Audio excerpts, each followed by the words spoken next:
Ladies and gentlemen, you're watching, yes, the Yankees Entertainment and Sports Network.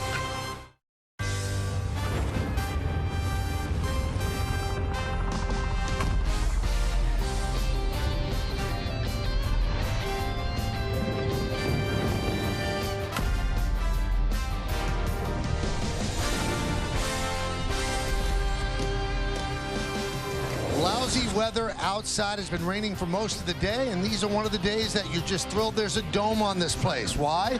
Because it is time for baseball. As the Yes Network presents New York Yankees baseball. Tonight, it's the New York Yankees against the Tampa Bay Rays in the second game of a 4-game set from Tropicana Field here in St. Petersburg, Florida.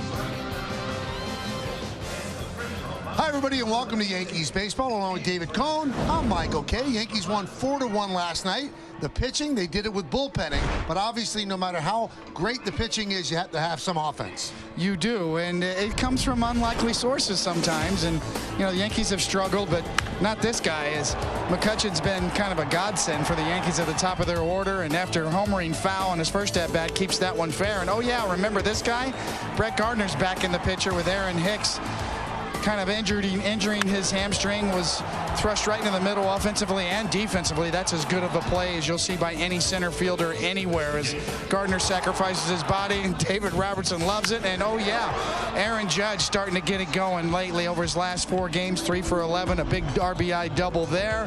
Gave the Yankees all the runs they needed, especially on a spring training type game where all the relievers were utilized. That's right, 8 Yankee pitchers used. Now the winner was Sonny Gray. Ironically enough, he actually gave up the 2 hits in the game and the 1 run. Everybody was great. Second time in Major League history to have 7 pitchers with at least 1 inning and no hits and no runs. The bullpen did a great job. Pitching tonight, it's not a bullpenning day for the Yankees. Brought to you by People's United Bank. Jake Faria will get the start for Tampa Bay, and Luis Severino for the Yankees. And Severino coming off one of his better starts of the second half against the Red Sox last week. Yeah, you could tell that Luis Severino was feeling it and needing it, and it's obviously been a struggle. We've talked a lot about his second half numbers and his inability to finish off hitters. Well, he had it all working, all the pitches, the sliders to be able to put away lefties and righties, the high fastball. Severino looked like the Severino of old, and in the first half, really the first time he's pitched 7 innings since the last part of July. Severino feeling it and needing it last night. And he's one of 3 pitchers that are up for that wild card game start. That's going to be a week from tomorrow, either in the Bronx or in Oakland. Severino, you see his last 13 starts, but his last one was outstanding. J. Happ has been great since joining the Yankees. Yankees is a team 8-2 in his 10 starts. He's 6-0. And Tanaka, although his last start was so-so, 5-3, 2.62 in the last 11 starts. Yankees say they have not chosen a starter for the wild card game yet, so it's fluid. Yankees definitely want to be healthy for that wild card game. Some bumps and bruises. Meredith Marakovitz has the latest when we return right here on Yes. On Yes, I'm Meredith Marakovitz. The Yankees have a couple of key pieces on the mend, and that brings us to tonight's injury report brought to you by Montefiore Doing More. Gleyber Torres was actually in the original lineup that was posted, but now it's Neil Walker at second base. Aaron Boone revealing that he had a little tightness in that right hip. They're not overly concerned about it, but Boone said he was going to give Torres a day off within the next couple of days, so they thought tonight would be a good time to do so. As far as Aaron Hicks is concerned, you remember back to last night's game, he exited after this play right there with some tightness in his hamstring. He had an MRI earlier today and received good news. There is no tear in that hamstring. So even though he's not in tonight's lineup, the Yankees are not overly concerned that that's going to be a lingering issue. In fact, Aaron Hicks told me yesterday he thinks he could play right now if he had to. Didi Gregorius was also out on the field just before batting practice, fielding ground balls for the first time. Now, he didn't do any real throwing. He'll see the doctor tomorrow to reevaluate that wrist, but Didi is extremely confident that he is going to be back before the end of the regular season, although Aaron Boone said it won't be until he starts swinging a bat that they really know where that wrist is at. Plenty more to come here on the Yes Network. When we get back, Michael Kay will be joined by David Cohn. First pitch coming your way from Tampa after the break. Orthopedics by Subway. Try a signature wrap at Subway restaurants today. And by your local Tri-Accurate dealer. Inside Tropicana Field, the Rays have taken the field. They were officially eliminated, the last American League team eliminated with a loss to the Yankees last night. So game 2 of this 4-game set. We'll take a look at the Yankees starting lineup, brought to you by Lexus. Yankees 96 and 60 lead off their left fielder Andrew McCutchen. Batting second, the right fielder Aaron Judge. Luke Boyd at first base will hit third. Cleaning up the DH, Giancarlo Stanton. Neil Walker at second base will bat fifth. Batting sixth, playing third base, Miguel Andujar. Gary Sanchez will catch, will bat seventh. Batting eighth and playing shortstop, Adeiny Echeverria. Brett Gardner in center field will bat ninth. You see, for the Rays, it's going to be Jake Faria. This will be his first start since August 15th. Missed some time on the DL this year with a left oblique strain, and after a pretty good rookie season last year, it's been a tough slog for him this year. All right, so the Rays, who come in at 87 and 69, looking to even this series at a game apiece. Now, this is a nationally televised game, so they're just waiting to get the signal that the first pitch should be thrown, and we are ready. Andrew McCutchen's ready. Jake Faria is ready. And let's do it here in St. Pete. First pitch is a strike, and we're underway. Jordan Baker, the home plate umpire. Greg Gibson at first. Vic Carapazza at second. And Jerry Lane, the crew chief, is at third. Andrew McCutchen saw 34 pitches last night. Yankees as a team saw 163. So 20% of the Rays pitches were to McCutchen. And that one is lined into center field. It's a base hit for McCutchen. Let's take a look at the Rays defense, which is presented, as always, by our good friends at Geico. Tommy Phams in left. Kevin Kiermaier in center. Alex Smith is over right. Infield, Wendell, Adames, Lau, and Choi. That's third to first. Moore behind the plate. And Faria is on the mound.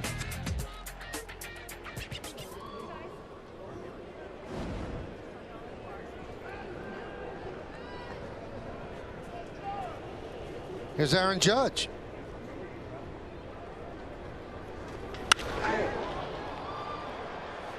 And that one fouled away.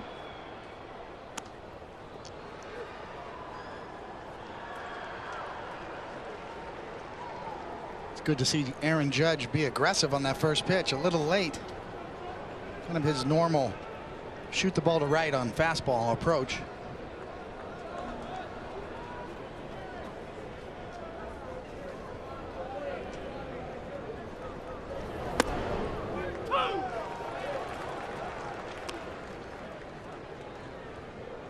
You can tell Aaron Judge did not like that call. And he usually doesn't show much displeasure. That is low. You always talk about how he's 6'7". They don't call the pitches that way.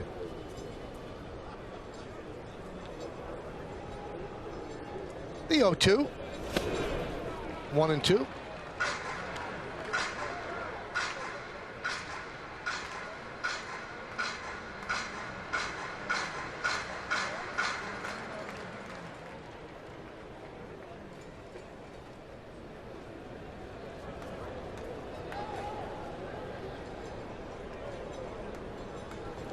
Swing and a miss. Judge down on strike. Got him to chase just up and out of the zone. You can see Aaron Judge a little indecisive. Has such a good eye. You can see how late he was on that.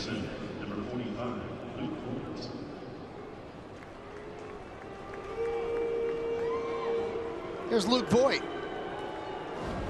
4 home runs in his last 6 games.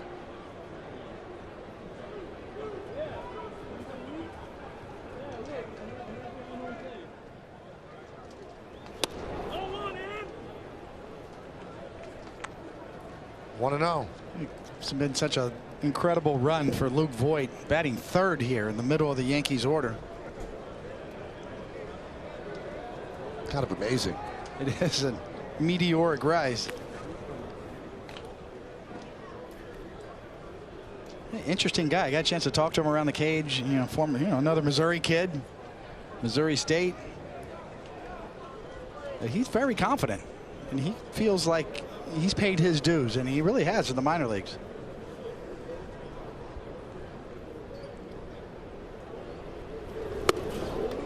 One and one.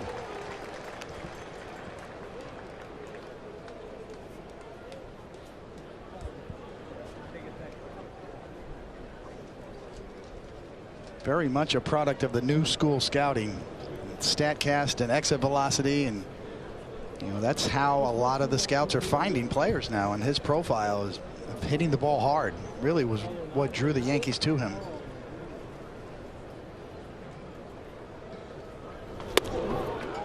Strike two.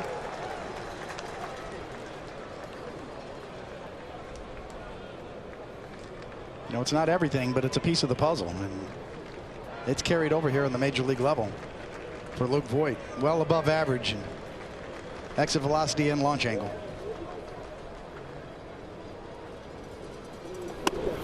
2-2 from Faria.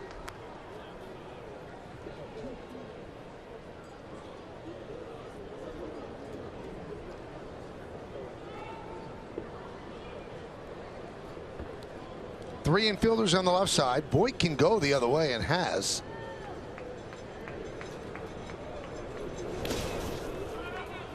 You can see they're pitching him like they're concerned about him, so they're not looking at him as a fluke at all. They believe he can certainly hurt them. Yeah, Faria is not a power guy. 6'4", 235, but around 92 on average with his fastball. Pretty good slider and a changeup, as you saw right there. Down and in to try to entice Luke Voit to swing.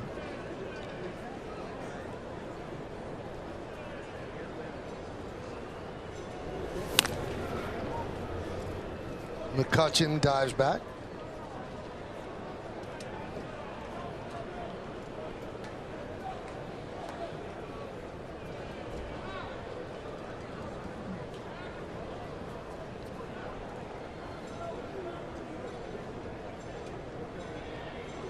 Runner goes.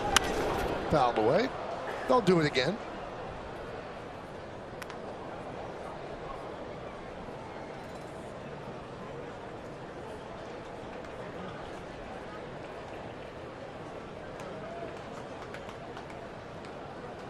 Makes sense on 3-2 count, even though there's one out, for Aaron Boone to send McCutchen there.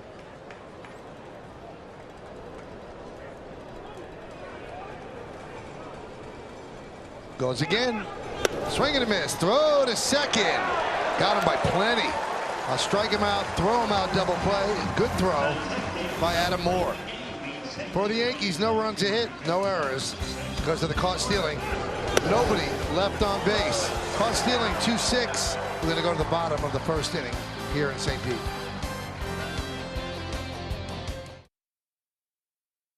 Severino trying to make it back-to-back strong starts.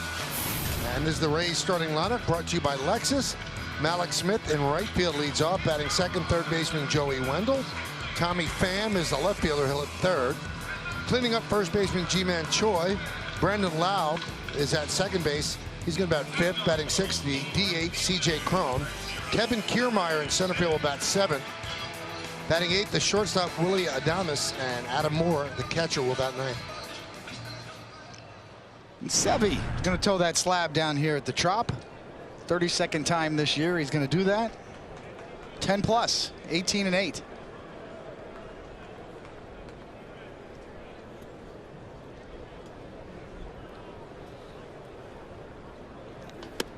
And there's a strike to Smith. You want to keep Smith off the bases. 36 stolen bases. He's 0 for his last 9.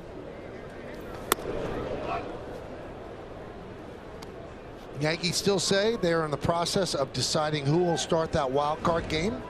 They know now that it's going to be against the A's. A's last night, with the Yankee victory over the Rays, clinched the second wild card, and they became the first team in the history of baseball, at least as long as they've been tracking payrolls, to make a postseason appearance, having had the lowest payroll in baseball at the start of the year.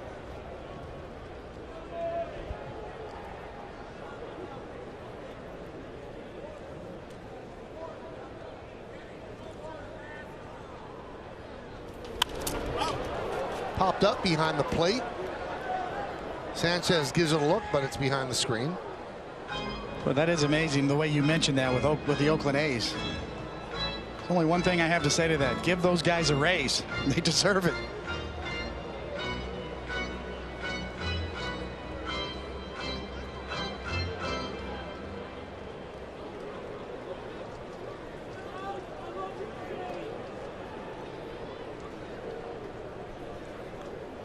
Two. Foul back. And the Rays, when they lost to the Yankees, became the final team in the American League to be eliminated. So all the spots are set. Astros, Indians, and Red Sox win their respective divisions, and the Yankees and the A's, the 2 wild cards.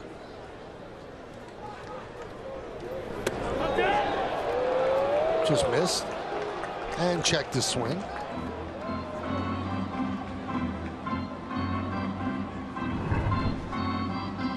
Looks like it was just around the plate as Severino really wanted it. That was a darting, quick breaking slider.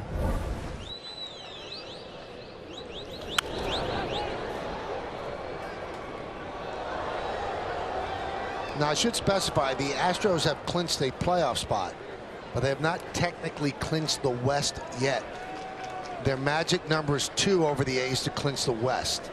So they've clinched a playoff spot, but not a division title. 3-2. Swing and a miss. Take a look at the Yankee defense presented by Geico. In the outfield, McCutchen, Gardner, and Judge. That's left to right. In the infield, it's Andujar, Echeverria, Walker, and Voit, third to first. Sanchez behind the plate. Severino's on the mound. Now, Gleyber Torres was in the original lineup that came out about 3:20, but then in the subsequent lineup, he was out of the lineup. Ground ball to second off the bat of Wendell. Neil Walker makes the play. And Boone said it was a foot. And then Gleyber Torres said it was a groin. Gleyber said foot. Boone said groin. And obviously the hip and groin area is what bothered Gleyber earlier in the year and landed him on the DL.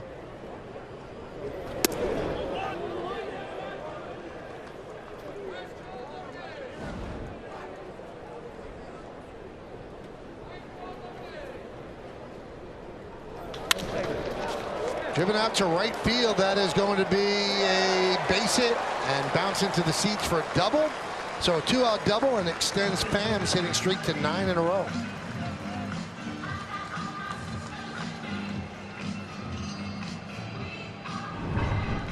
Well, Tommy Pham just continues to absolutely rake here in Tampa. And this one just fair inside the line.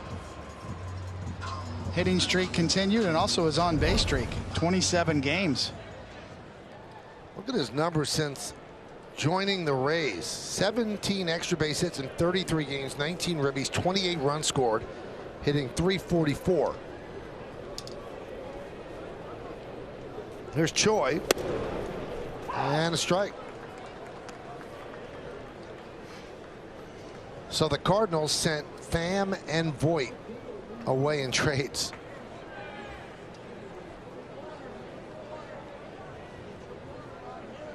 And they're headed to a playoff appearance in all likelihood. Yeah, quite a turnaround for them. Fired the manager and hired a career minor league guy, and he really turned it around. And turned around to such an extent that they locked him up to an extension without broadening the scope and interviewing others. They said, we know what we have here. So Mike Schilt is the manager of the Cardinals.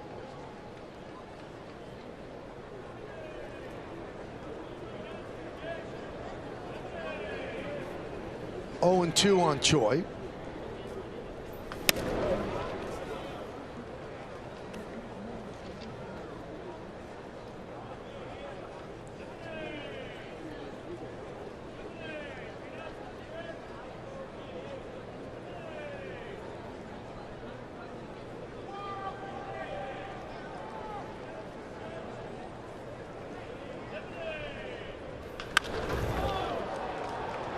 Fly ball left field. McCutchen makes the play. No runs a hit, no errors, and one man left on base. We played 1-0 right here on Yes.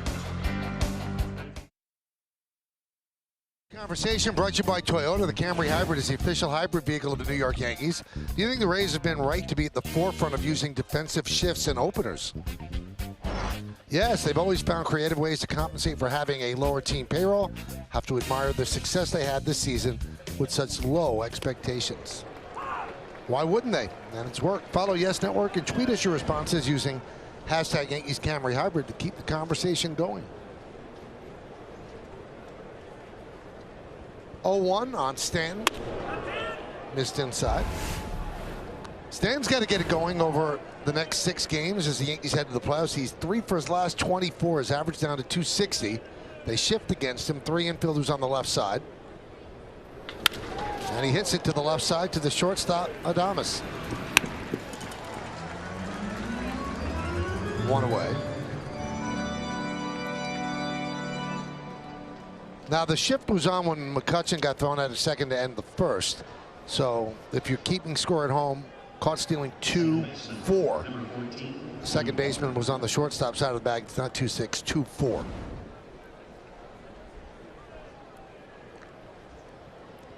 Here's Neil Walker.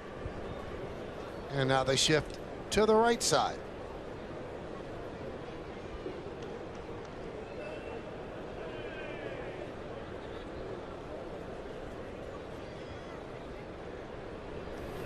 You know, one thing that shifts have taken away, always looked at, it takes away the line drive to right or in the hole, but you don't see the ground ball base hit up the middle anymore.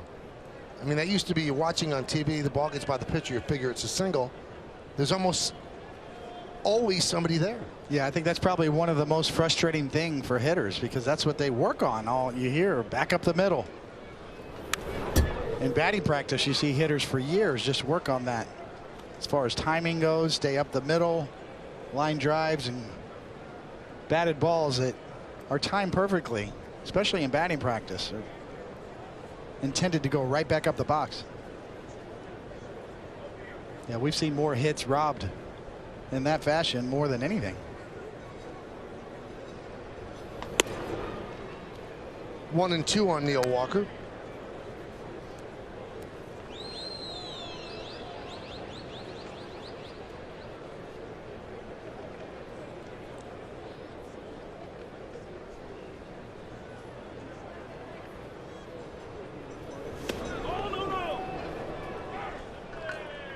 Two and two.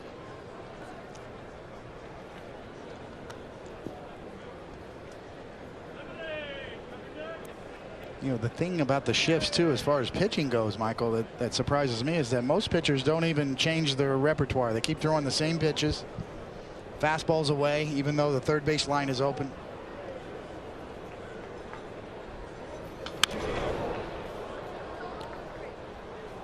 And it shows you that the data that the teams have show you that no matter where you throw the ball, this is where the batter's going to hit it.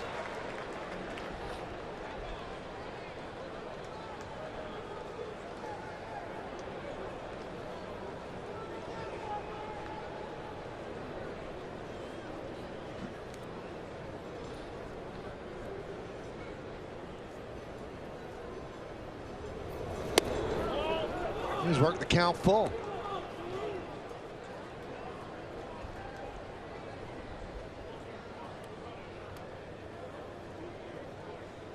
Miguel Andujar on deck.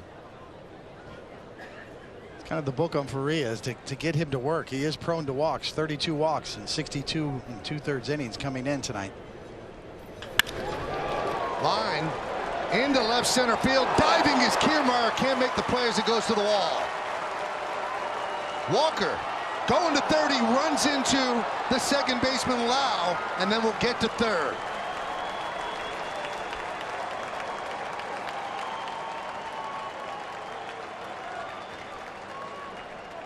He had a triple in his mind right from the start. Well, Kiermaier's got no business even getting close to this, but we know about his range. And another look just at Walker, too, coming around. Kiermaier, good recovery. You see the dive there. Wow. That's a line drive in the gap. No business. And certainly Neil Walker right there, taking advantage of being impeded right there. Infield in, and a sharp ground ball to Adames, and they have Walker in a rundown. He is tagged out. The throw to second, not in time as Andujar gets in.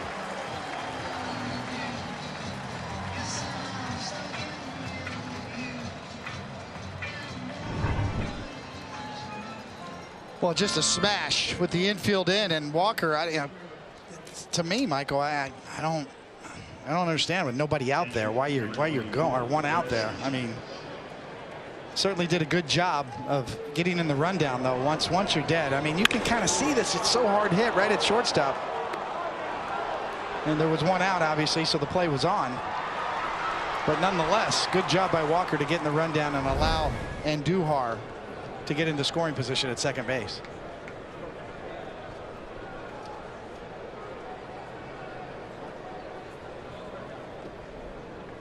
Here's Sanchez.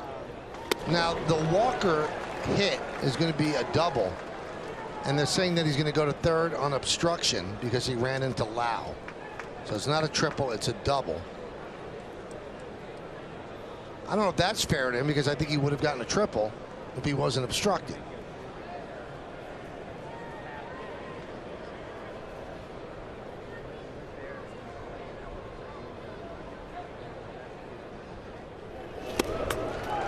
And 2. Thought Kiermaier made a great recovery after the dive, though, to bounce up and go get that ball in the gap. So I think there would have been a play at third, but I tend to agree with you. He more than likely probably would have made it, but rarely do you see center fielders not only get that close to a line drive in the gap, but bounce up and recover that quickly. He's a former platinum glove winner, which is better than gold. It's the best fielder at all positions.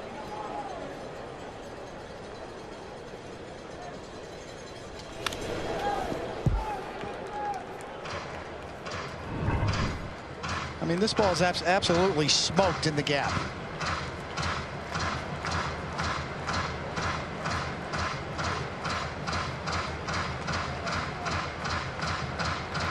It was Adames that he hit, not Lau. Good job by Walker. Kind of played it up a little bit too. You can see he sees it right there and then kind of grabs him and hooks him a bit. Well done.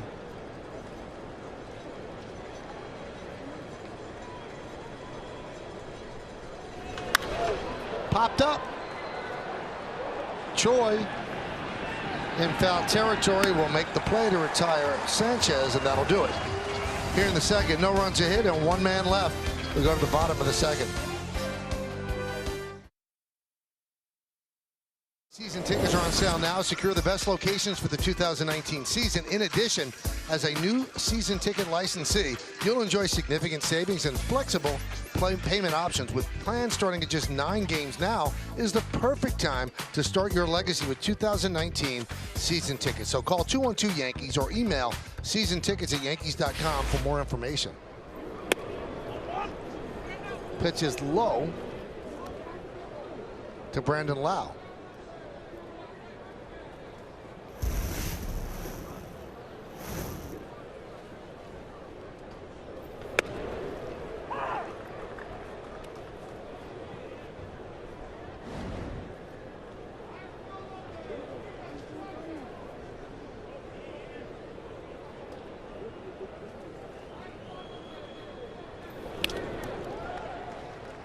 One and two.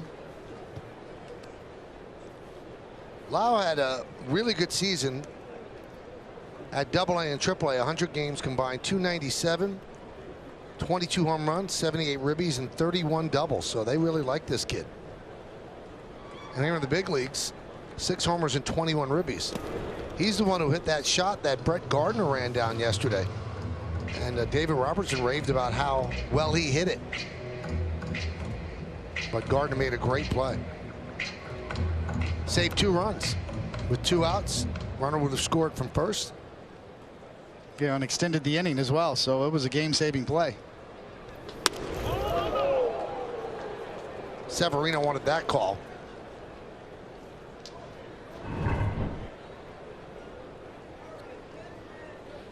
Sanchez tried to yank it back down and frame this pitch just off the plate.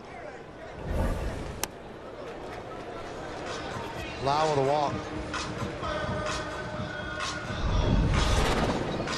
And here's another look at that play by Brett Gardner last night. He told me after the game that he and Tyler Wade were actually out there early during batting practice, practicing that very play. Of course, not knowing that it was going to happen, but that practice sure came in handy. I asked Brett Gardner if he'd be feeling it today, running into the wall the way that he did, that chain link fence right there. And he said, well, I hit my head first. I have a hard head. I'll be just fine.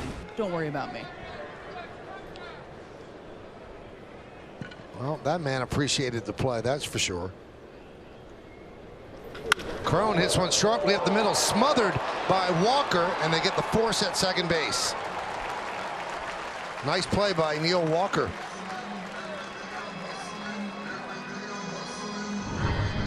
Indeed, that ball was smoked off of Crone's bat. Neil Walker, after the first try, recovers and still gets the force. See here, that's about 101 miles an hour off the bat, and that's ticketed for center field. Sevy loves it.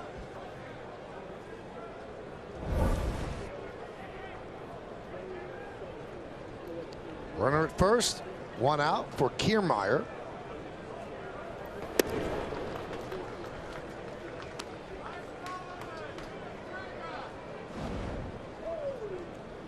Been getting hotter of late, hitting .333 over his last 57 at bats, but still .220 for the year. Another injury-plagued year for Kiermaier. A rare player that the Rays have committed to long-term at decent money. But he has not had success against Severino. 3 for 23, striking out 11 times.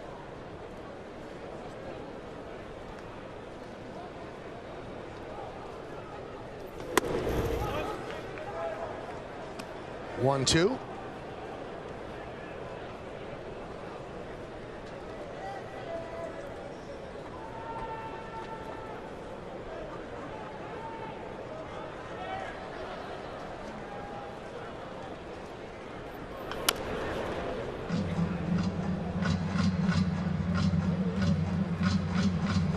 I think these are the counts you really focus in with Severino on when he gets ahead in the count, how he does, and that's really the key. I mean, he's leading the league in first pitch strikes, and he gets to 2 strikes frequently. It's what happens from this point on that tells the story. Swing and a miss. Got it by Kiermaier for the second out, and the second strikeout for Severino.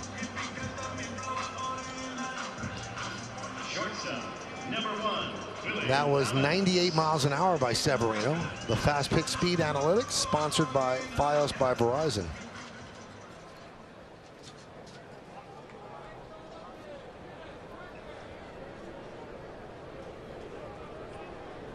Here's Willie Adames.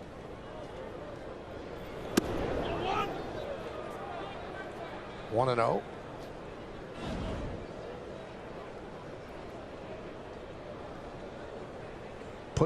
Putting together a nice season. He came over from the Tigers in the David Price deal.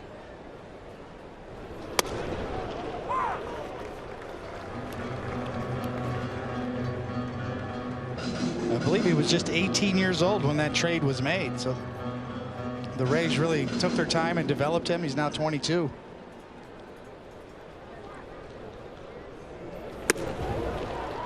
The Rays have to score on those deals. When they have pitchers that are about to become free agents and not going to be able to afford them, they have to really bring in talent and click with it. They can't miss with those trades.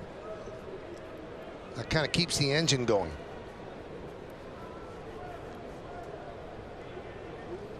And they're hoping that they made that sort of deal with the Pirates for Chris Archer.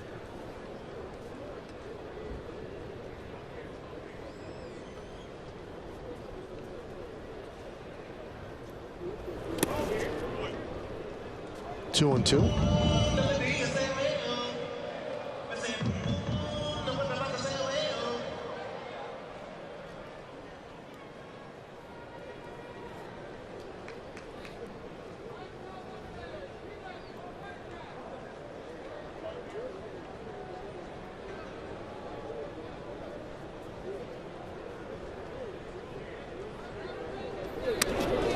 Nice stab there by Sanchez, saving a wild pitch. And you are correct, Michael. I mean, there is a little bit outside, and there's a lot of bit outside. About ripped his left arm out of his socket. 97 miles an hour.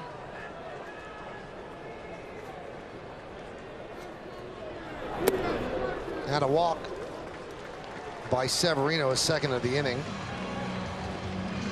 Well, let's look at the game time weather, which is presented by Bigelow Tea. Right now it seems calm outside. 78 degrees, high humidity, not much wind. It is humid though, as you can see with the 90%, but clear and dry inside. When I got to the ballpark today, David, on the radio they said it was 94 degrees. That's hot.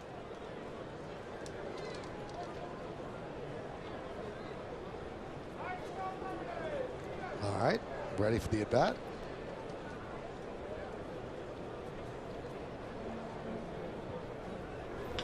Moore chops one to short. Echeverria. The throw pulls Boyd off the bag, and the bases are loaded.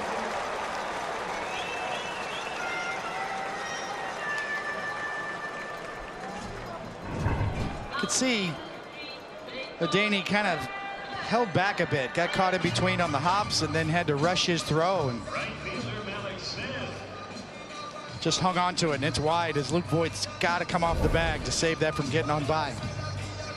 And that is an error to Echeverria, so E6. And now Malik Smith comes up with the bases loaded and 2 outs in the bottom of the second.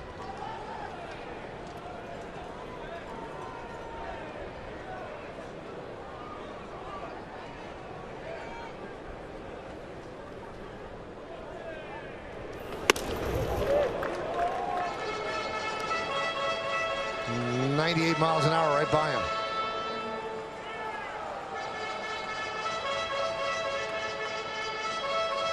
The Rays probably raising their eyebrows at that error by Echeverria. He has a team record 94-game errorless streak while with Tampa Bay. That ended this year on June 30th. He went 319 total chances error-free. So that was an odd sight for the Rays to see that. 0-2 on Smith.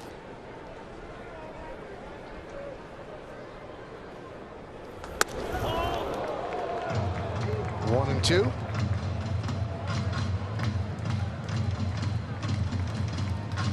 Like to see Sevy reach back for a little extra here after the error. Pitch number 39 coming here in the bottom of the second.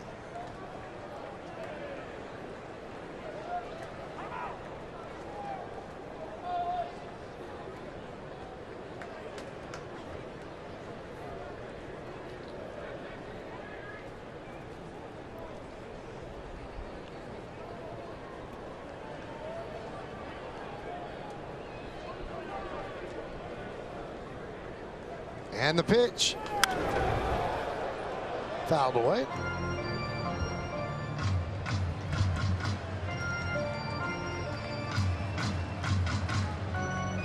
We saw earlier in this inning Severino had Adames 1-2 and lost him. Couldn't put him away.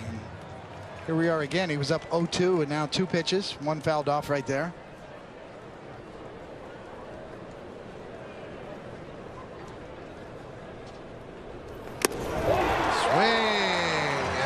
into the glove of Sanchez as Severino gets out of trouble. No runs, no hits, 1 error, bases left loaded.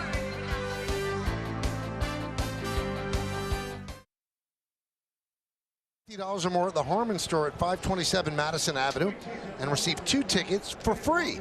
So go pick up a JBL speaker or headphones today while supplies last. So here is Adeiny Echeverria to start off the 3rd. Echeverria against Faria.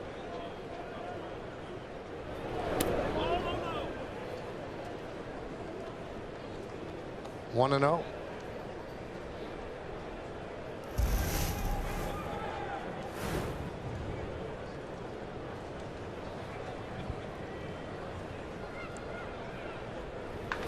That one is ripped to left field. That ball is going to be gone. A home run for Echeverria. Yankees lead 1-0.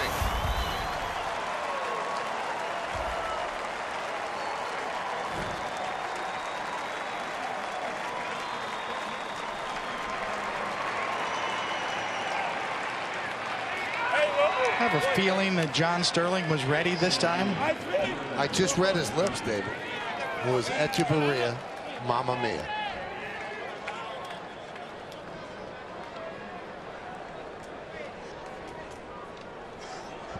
Yeah, he was ready.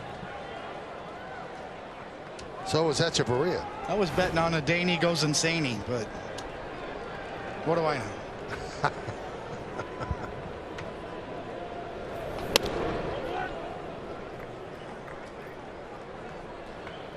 Hey, there's a scoring change. They actually agree with me this time. Neil Walker was credited with a triple, not a double, and going to 3rd on obstruction. Grounded inside 1st and down the right field line. Off to the races is Gardner. Will he get 3? He rounds 2nd. He's going to 3rd, and the throw comes in to 2nd base. It's a triple for Gardner.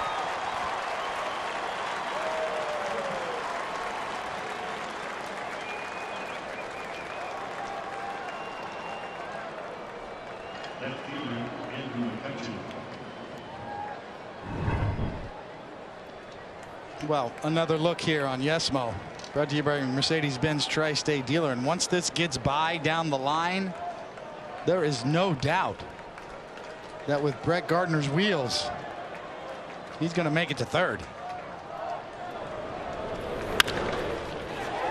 And he knows it right here. No hesitation. Still cuts the corners as well as anybody. And this is what you call, Michael, the proverbial sliding into 3rd with a stand-up triple. Looked like Gardy was looking for Nevin, nowhere in sight.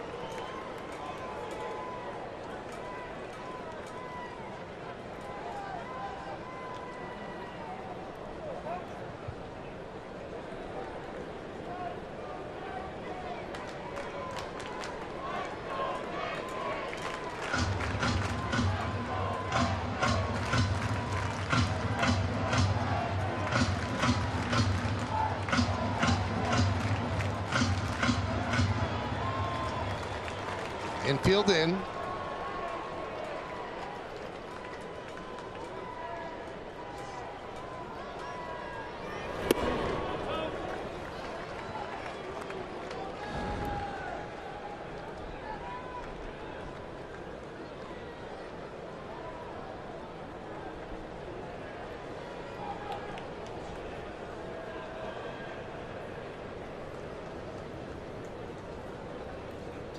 Two 0. 3-0. Take a look at the league leaders, brought to you by your local Tri-State Volkswagen dealers. Pitches seen. We told you how many McCutchen saw last night. Just amazing. And he sees 4.54 per at bat in September. Only the Mets' Todd Frazier is better. And a walk. That's his 20th walk in 22 games with the Yankees. As he's jogging to first, let's take a look at Echeverria's home run. The only question was whether it was high enough for Echeverria, and yes, just over the yellow line. into the first row.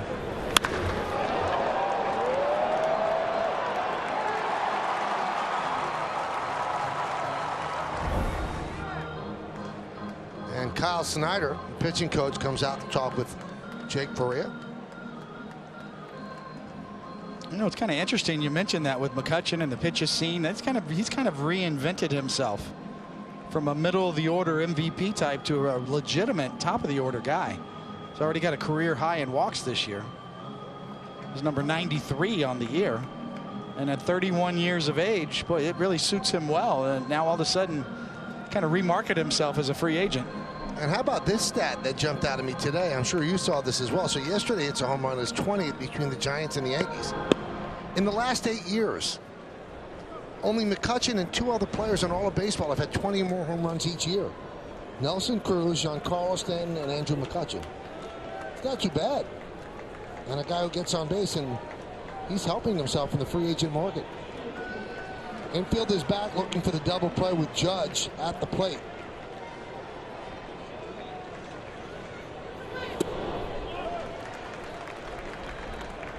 One and 0.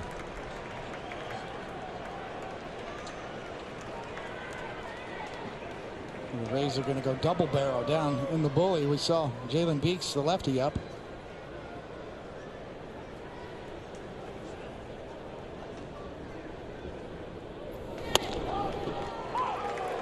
This is kind of a tweener situation for the Rays. Not really an opener. Faria has 11 starts on the year, but hasn't started since August the 15th.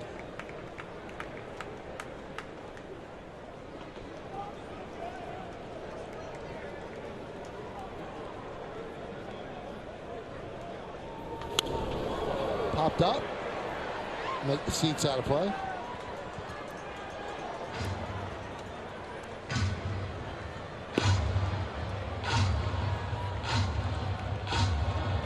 Kittredge, the righty, going to join the lefty Beeks.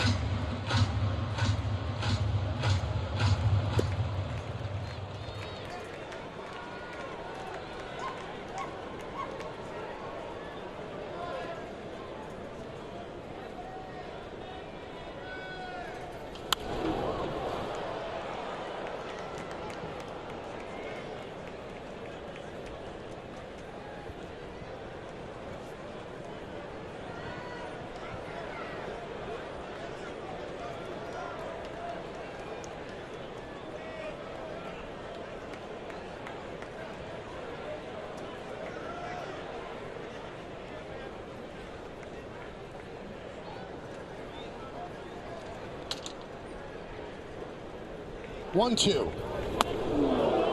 2-2.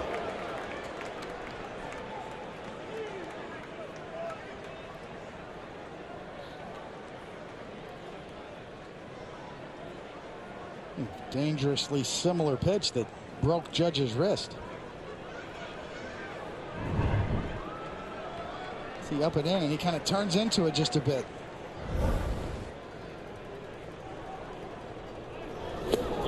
Did he go? No, he did not.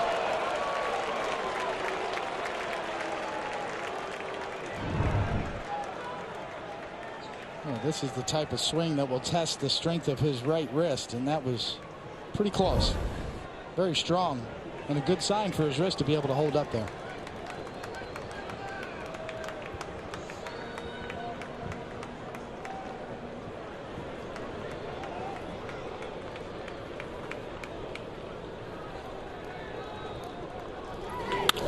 Right back to Faria. How did he catch that? Wow.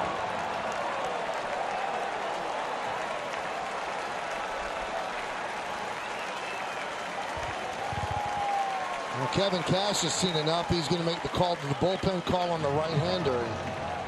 You've been there, David. His heart must be beating really fast right now. Goodness gracious, I think the ball caught him more than him catching the ball. It was 108.5 miles an hour off the bat. What could have been. That look says it all. We'll be back.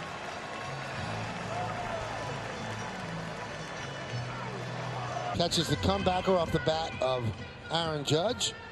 The last 2 1/3 innings leaves runners on first and third with 1 man out for the new pitcher, Andrew Kittredge.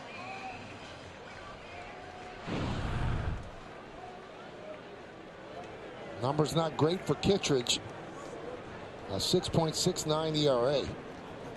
So if that's the last pitch that Jake Faria throws this season, he might have some dreams about that during the offseason. That was frightening. You're about 55 feet away once you release the baseball.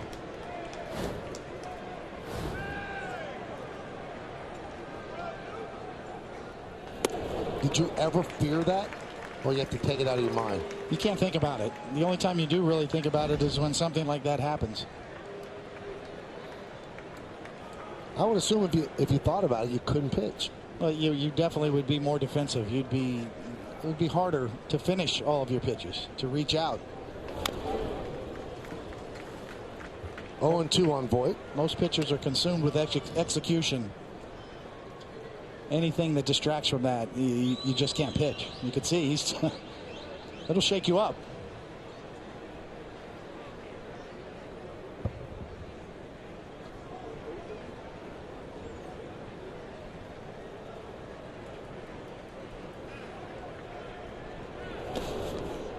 Did you ever come close?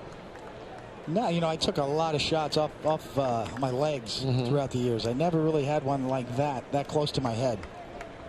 Certainly seen it happen.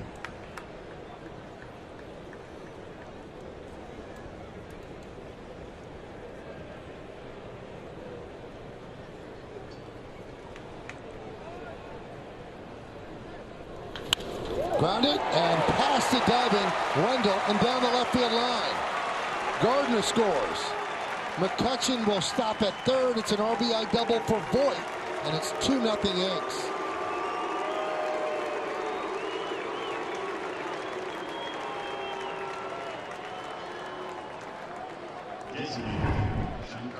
Once again, Luke Voit jumping all over a slider.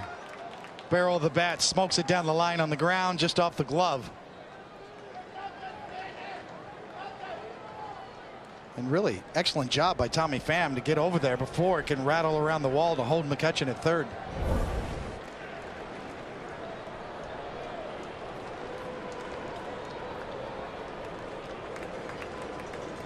And a trip to the mound.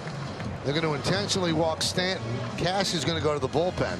He's going to bring in the lefty Jalen Beeks to turn Walker around to his weaker side. So the Yankees have the bases loaded and 1 out. Beeks against Walker when we return.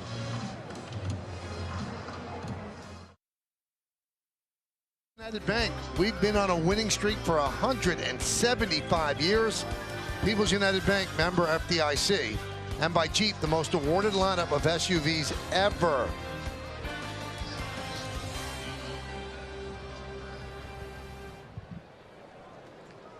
So the new pitcher is Jalen Beeks.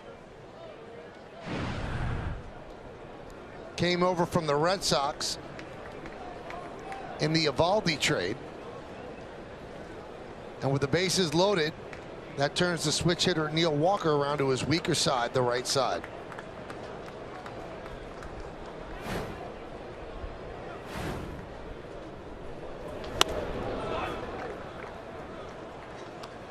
One and 0.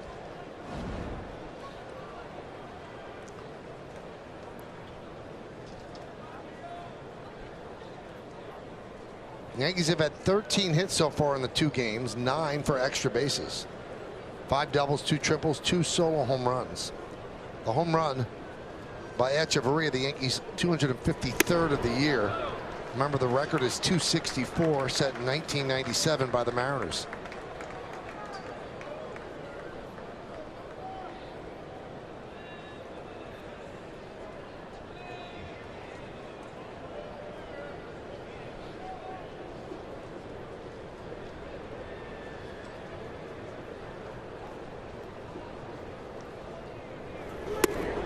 Three and 0 on Walker.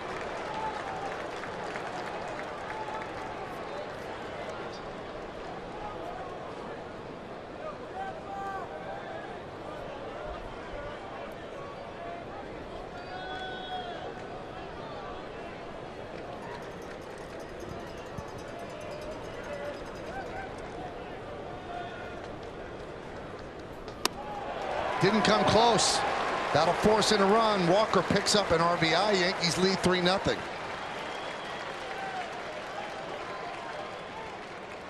Third baseman, Miguel Andujar.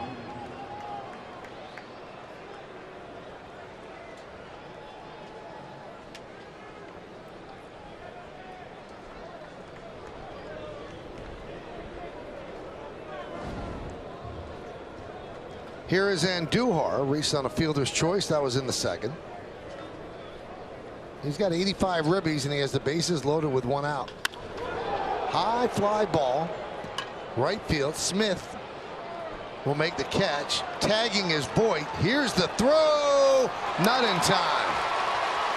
A sac fly for Andujar, and the Yankees lead now 4-0.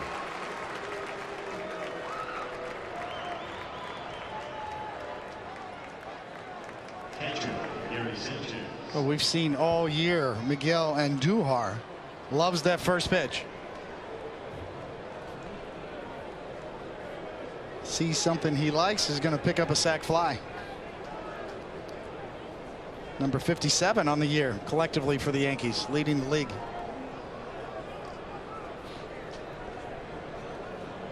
So here's the 9th Yankee to come to the plate. Gary Sanchez, first and second, 2 men out.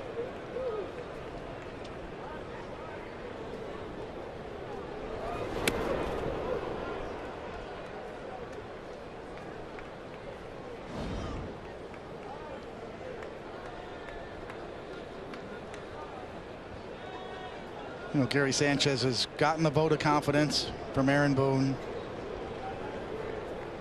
You know, he's still going to be a big story, though, down the stretch and how he performs. No doubt he's become a lightning rod for the Yankee fan base, both offensively and defensively. He was 10 for 67 since coming out the DL. More recently, 4 for 32.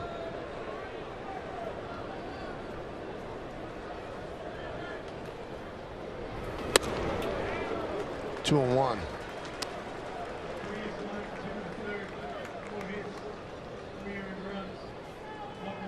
You think about how high the bar was set for Gary Sanchez when he first broke in with the Yankees. Both him and Aaron Judge were 2 of the fastest players ever to reach 60 career home runs in the history of the game. And what a tough year it's been this year.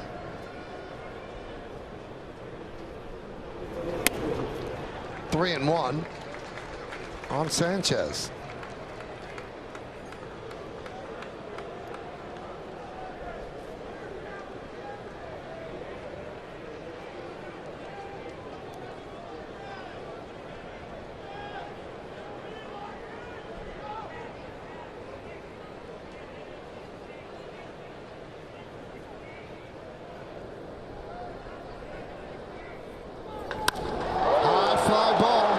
Deep left field, going back, Pham on the track, at the wall, see ya! A 3-run home run for Sanchez, and the Yankees lead 7-0. Boy, did he need that.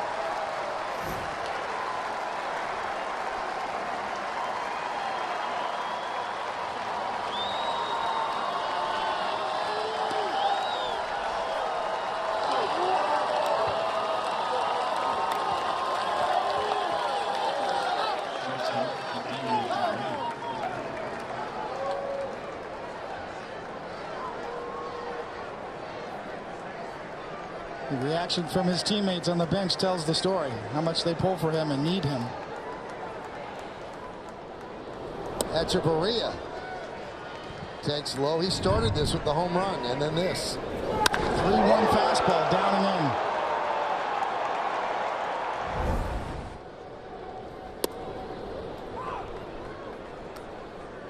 in. Of all the counts for a hitter, that's the best count, 3-1, even better than 2-0.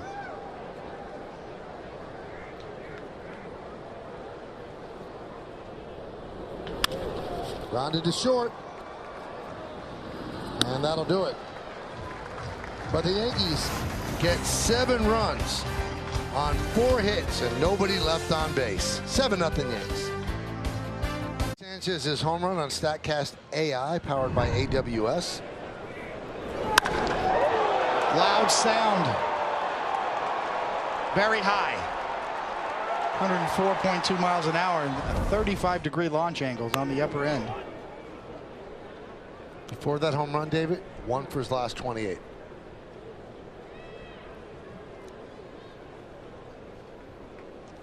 Now that is a pitch that he can own. He's been struggling a lot when pitchers get the ball outside. It looked like Beeks was going to take any strike he could throw, and that was right in the power alley for Gary Sanchez. But maybe it gives him confidence next time he comes up. Exactly right, Michael. A 3-1 fastball from a pitcher who's struggling, just trying to find a strike zone. And you're right, that's where Gary loves it. It's a predictable pitch. Now, Paul O'Neill has said last week when we were with him in Yankee Stadium, he said those are not the best things for Gary Sanchez. It's hard to argue you want a 3-run home run, he said, but when he pulls a ball and it goes out, that's what he seems like he gets in the rut trying to do. He said the best Gary Sanchez goes up the middle and the right center, and the home runs will come to left. He said, but if he hits one to left, he's going to keep trying to hit one to left. Ripped into right field, and that is over the head of Judge as Wendell picks up a leadoff double.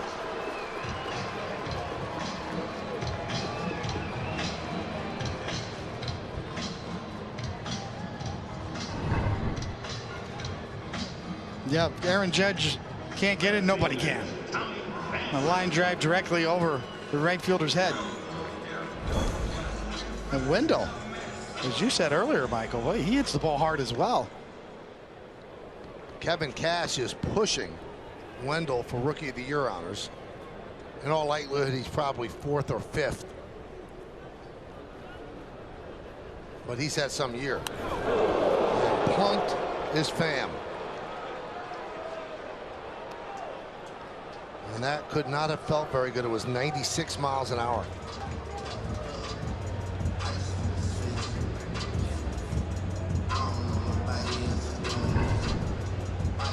Yeah, just gets away from Louis and got him on the tricep. So that's better, obviously, than right on the elbow or the wrist. It's so odd, David, to see a guy without the shin guard on the elbow. You can already see the big knot right there. More muscle area than the bone of the elbow.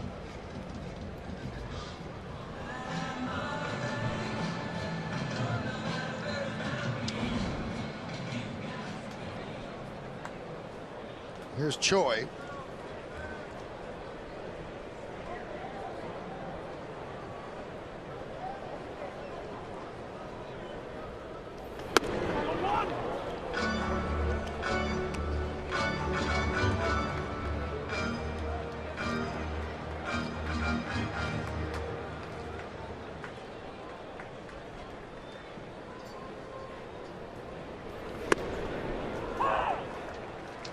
Count 1-1.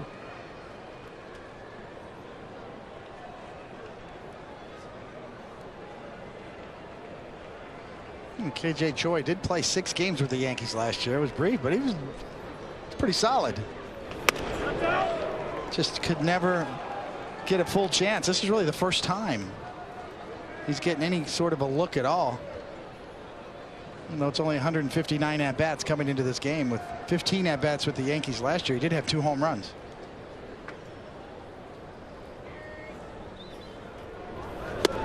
Yankees had a revolving door of first baseman last year. September 10th against Cleveland, he had a walk-off and a very demonstrative celebration. That made all the highlight reels, and rightly so. Now Severino has loaded the bases here. A double, a hit by pitch, and a walk. Nobody out.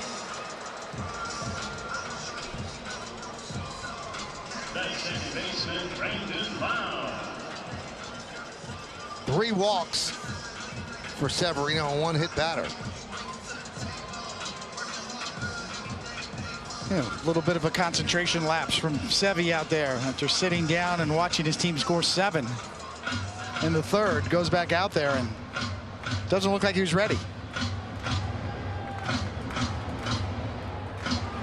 Yankees used a lot of relievers last night, so they'd like to get some length out of Severino. They'd also like to see a vintage Severino performance, whereby if they were thinking of starting him a week from tomorrow, that they feel good about things. Here's Lau. 1-0. See 52 pitches now for Severino, 29 strikes at 23 balls. So not the ratio you would want as well.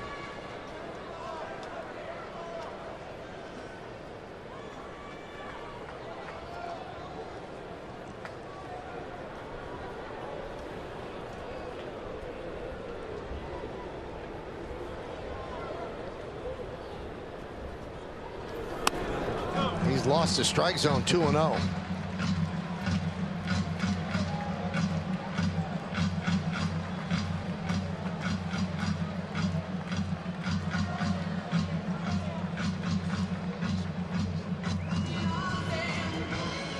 Larry Rothschild will go out to the mound and try to settle down Severino.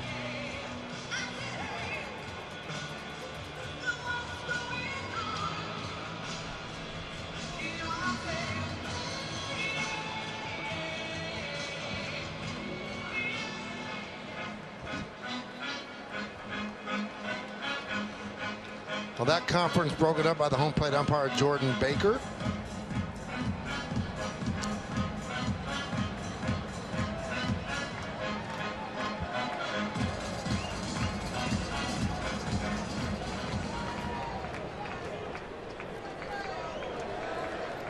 Bases loaded. And a strike. Ooh, a generous strike call right there. A 2-0 fastball, just above the zone. Thank you.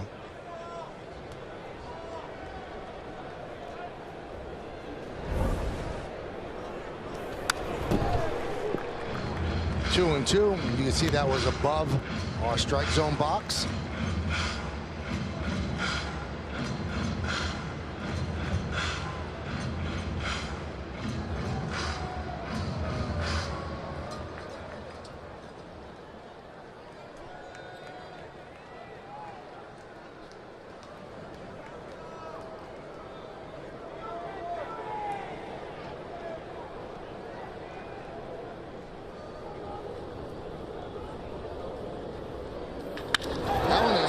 To right field, it's a base hit, and it gets past Judge and goes to the wall.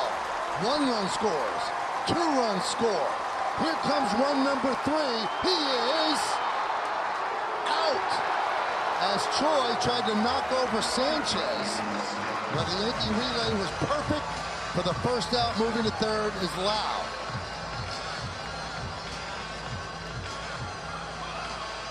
And Troy got the worst of it. As you can see, blood dripping down from his left cheek. And another look with nobody out. Drilled in the gap. And a huge mistake here, sending Troy with nobody out once again. And the collision, as Sanchez is somewhat blocking that plate. Such a confusing rule nowadays. Catchers have to give them a little bit. If they don't, you can knock them over. What's this one? Sanchez did not give a lane there for Choi. Choi hit his head pretty hard on the ground, too. So Lau moves to third on the throw, gets himself a double and 2 ribbies, and really try to explain why you would send somebody when you're down at that point 7-2. It just doesn't make sense. No, that's a huge mistake.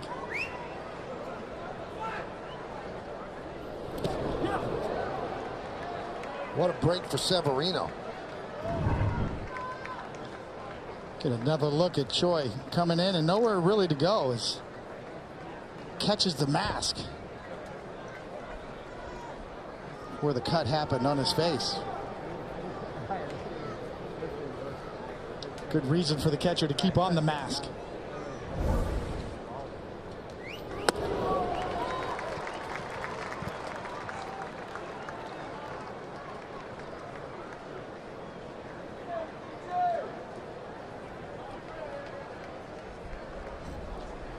So the count 1-2 on C.J. Cron. Yankees have the infield back except for Voit.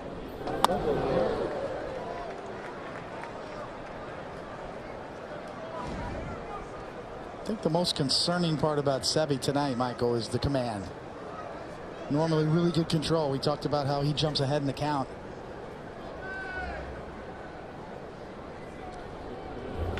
That one's lined right at Echeverria for the second out.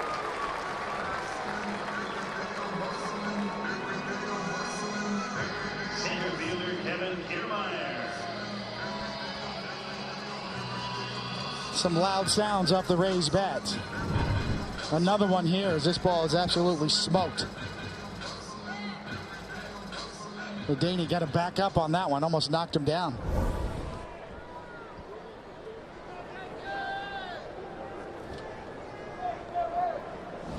There's Kevin Kiermaier, now 2 outs, runner at third base.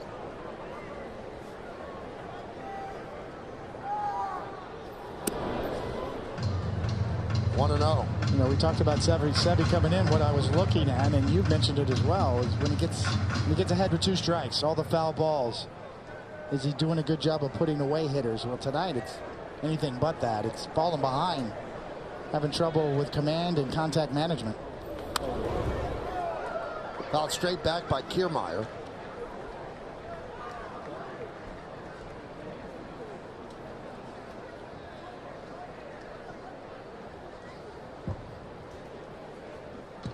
They're crediting Brandon Lau with a triple.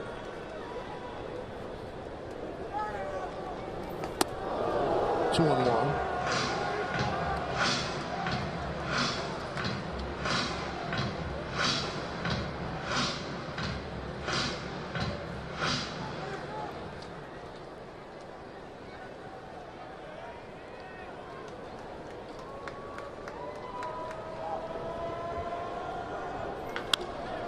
Grounded to first. Voit steps on the bag, and that'll do it. That was not a great inning for Luis Severino. Ends up giving up 2 and gets a gift at home plate. Post-game, don't miss the season 2 finale of Yes's hit show, Homegrown, The Path to Pinstripes, and see how the Rail Riders delivered some playoff excitement. Plus, watch top prospect Justice Sheffield get the call to the show. That's tonight after Yankees coverage on Yes. Great show. Brett Gardner leads off against Jalen Beeks, takes outside. New first baseman is Jake Bauer, so obviously Choi was a little bit shook up on that collision at home plate. Audi scoreboard 7-2, Yankees over the Rays. Fly ball shallow center. Right there is Kiermaier.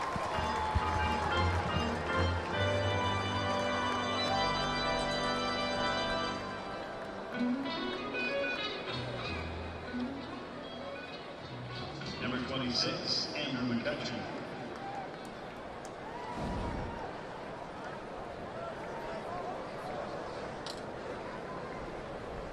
McCutchen continues his streak of just getting on base. Single and a walk.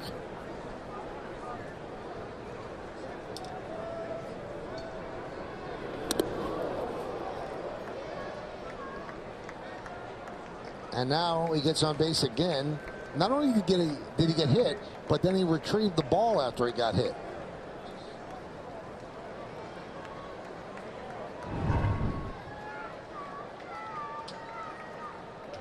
Number 99. He's got a guard there, so fortunate about that. Coming into this game, McCutchen, in his last 16 games, had an on-base percentage of .446. Quite an addition for the Yankees. Yeah, I actually misstated. He had 98 walks for a career high in 2015. He can still get there. He's still got a chance to surpass that at the rate he's going. And taking over the leadoff spot for the Yankees. 1-0 on Judge, who's 0 for 2. 1-1. Last time up, Judge, a blistering comebacker to Jake Faria, who made the catch, or as David said at the time, the catch made him. And that was the last batter that Faria faced.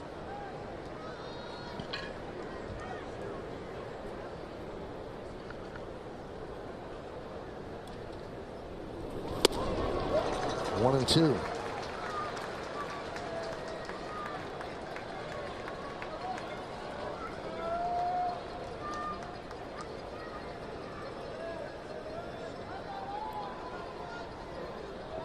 See Jalen Beeks, not really a power lefty, but at 25 years old, you could see why the Rays would take a flyer on him in the Eovaldi trade.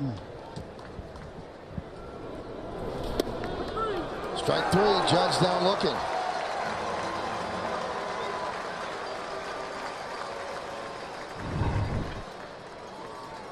After a couple of changeups, a slider. Down and in, gets the call. Another look. Kind of sweeping slider that definitely catches the strike zone. The Judge didn't like it, but the box showed that it was indeed a strike.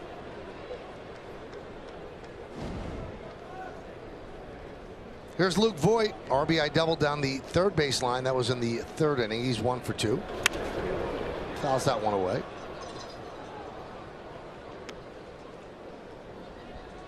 See Beeks and Paul Tuckett this year, the Boston organization. 16 starts and a 2.89 ERA and 117 strikeouts and 87 in the third innings. And not a bad return for Nathan Eovaldi, who they rehabbed, and as Yankee fans know. Grounded and grabbed there by Lau. The throw to first. This kid Lau could play. Beautiful play. Took a base hit away from Voit. No runs, no hits, no errors. A one-man left on base. We're going to go to the bottom of the fourth inning. Yankees lead this one 7-2. Put a star next to that play by Lau.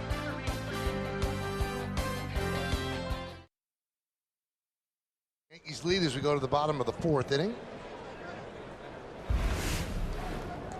Willie Adames leads off against Severino, who deals a strike. Now, if you're keeping score at home, we have a very fickle official scorer. So first he gave Brandon Lau a triple in the third. We thought it should have been a double. Go to third on the throw. Then he reconsidered, and now it is a double. And he went to third on the throw. So I hope you're keeping score with a pencil and an eraser. 1-2.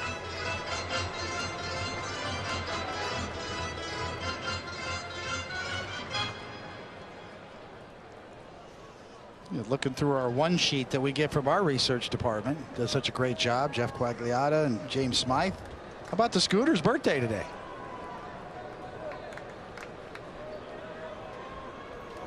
How old would he have been? Born in 1917. So 91.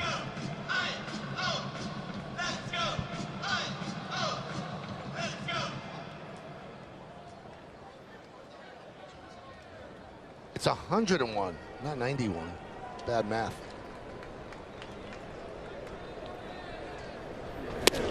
Swing and a miss. One away. MLB at Bat is your #1 Yankees app. Customize your experience to catch every moment this season.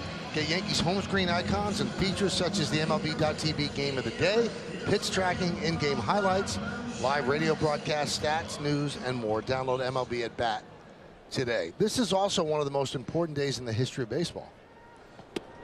We go back to 1974. And Dr. Frank Jobe did an experimental surgery on a pitcher named Tommy John. And pitching has never been the same.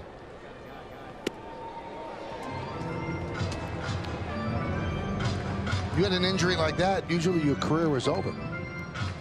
It is amazing if you think about it. Dr. Jobe goes to Tommy John, says, I'm going to drill 2 holes in your elbow and do a transplant. You're probably never going to pitch again. Not only did he pitch again, he won more games after that surgery than he did before. If he had trademarked the name Tommy John surgery, the money he would have made. I'm talking about Tommy, not Dr. Jobe, as Moore goes down on strikes. I think Dr. Jobe did okay.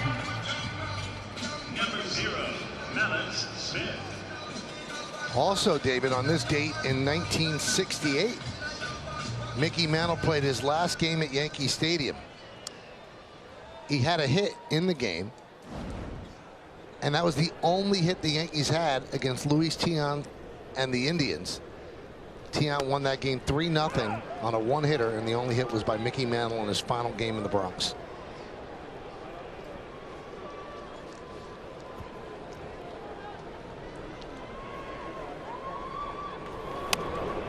One and one on Smith. Well, you're right. We could go on and on, but that's pretty good. Those highlights right there.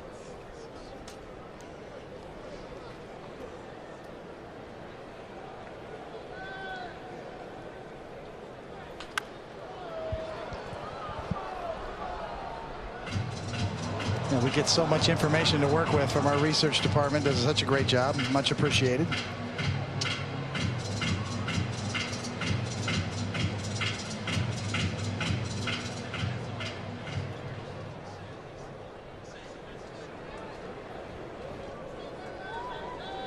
And the 1-2. 2-2. Let's see if, so far Sevy can kind of restore order to his start. And we talked about command. 78 pitches, just 46 strikes. On the contact management side, 5 balls hit over 100 miles an hour against him tonight so far, including 3 in the last inning. Chop to second, and a 1-2-3 bounce back inning for Severino as the Rays go down in order, and we'll go to the 5th inning. He's up by 5. Possibilities in the National League. It's all set in the American League. A's against the Yankees. We just don't know where that's going to be played. The winner plays the Red Sox, and then the Indians against the Astros at this point, because the A's could actually overtake the Astros. If it ended today in the National League, it would be the Cardinals and the Brewers playing the wild card. Then they would play the Cubs, and then the Dodgers and the Braves.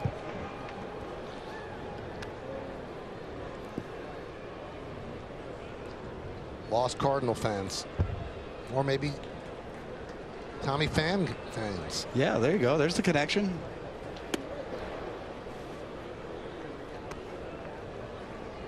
It's interesting, Oakland made a run at the Astros. The Astros are 17-4 in September to hold them off. Hit sharply and past Wendell and down the left field line. Played out there by Pham. He's going to fire to second, and Stanton has himself a leadoff double.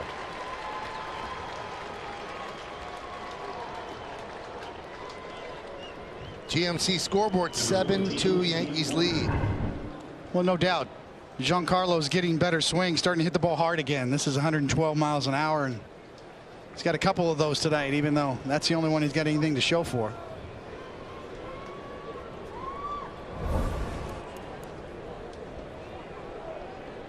First thing is to start to hit the ball hard, and the next thing, get a little lift, and he could go on a little run here and get hot. And it's going to be interesting to see Giancarlo in his first playoff experience of his career.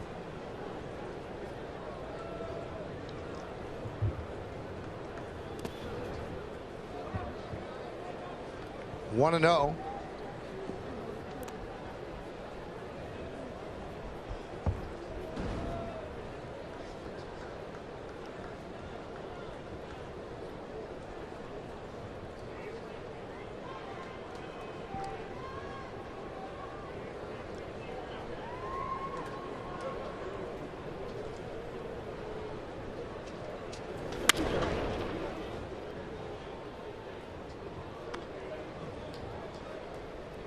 Walker walked with the bases loaded in the Yankees 7-run third inning.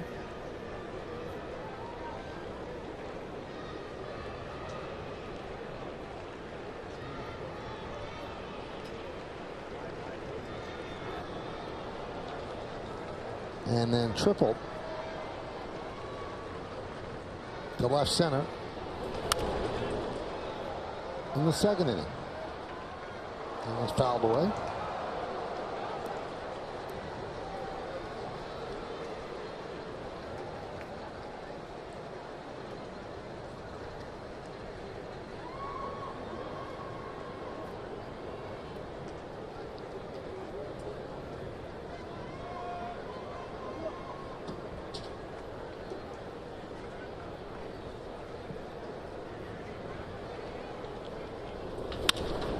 Ground ball is short.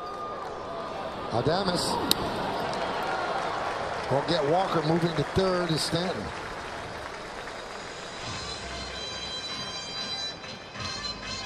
Well, this is what Adames brings. Potentially really good defense. That's why he was a top prospect. And you mentioned that trade. He was the guy that the Rays asked for when he was 18 years old for David Price. And this gives you a glimpse as to the reason why. Got a good bat, potentially a really good hitter, and the defense has always been there. All right, infield's in for Andujar. He had a sac fly his last time up. He's a double away from tying Joe DiMaggio for the most doubles by a Yankee rookie.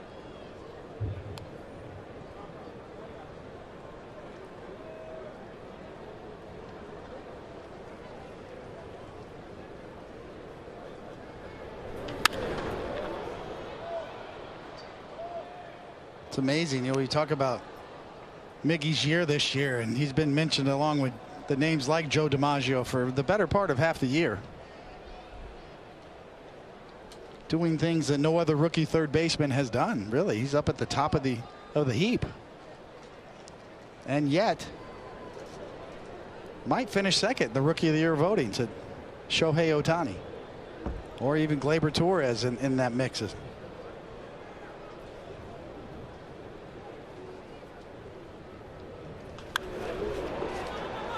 Popped up, a long run for the pitcher, and Pham, what should I say, Beeks makes the play. What a play by Beeks. Nobody else saw it. And he was quick off the mound to haul it in for the second out. You get bragging rights if you're a pitcher and you get to make a play like this. Not only do you go get it, you get a little slide in. The style point. Look at him bounce right back up. Definite bragging rights for a pitcher who, you know, pitchers are usually referred to as non-athletes. This is very athletic.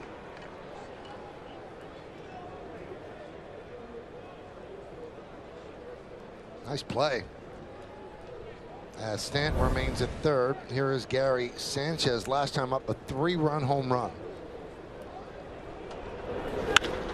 Grounded and past the diving Wendell and into left field. Stanton will score. It's a 4 RBI night for Sanchez, and the Yankees lead 8-2.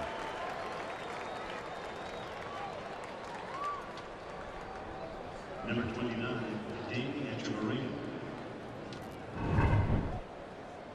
Jumping on the first pitch. Splits the gap on the ground. That's amazing, David, with all of the struggles he's had, and we're not going to try to spin it in any other way. The under 200 batting average. He now has 52 runs batted in.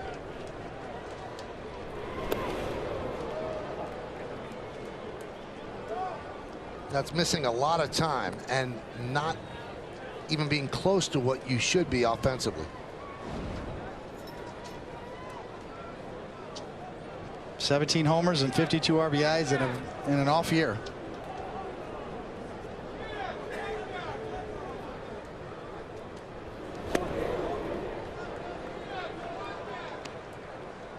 Well, there is no doubt all eyes will be on Gary the rest of the way and then into that wild card game and beyond.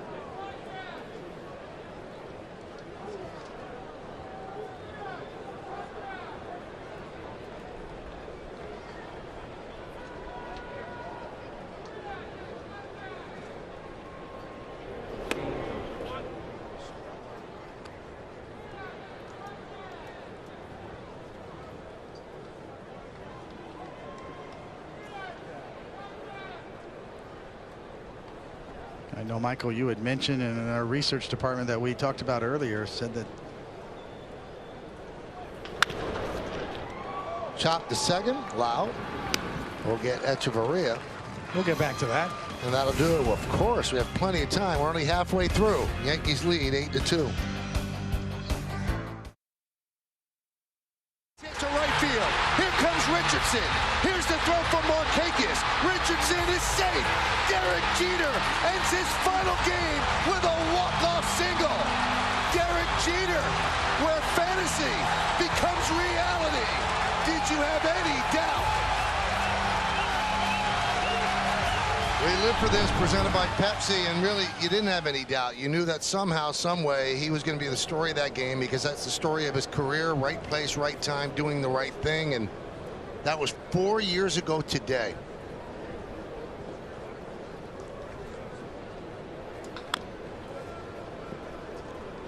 And how strange is it that that never happens? GMC scoreboard 8-2 Yankees, unless David Robertson doesn't implode. I mean, I think he gave up a couple of homers to have the Orioles tie the game.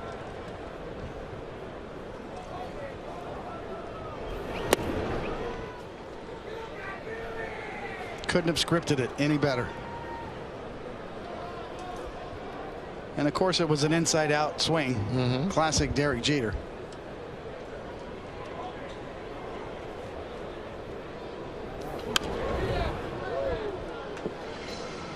You were there when he came up in '95, especially toward the end after he got traded to the Yanks. So you saw everything the rookie year. Did you think he was ever going to be that good?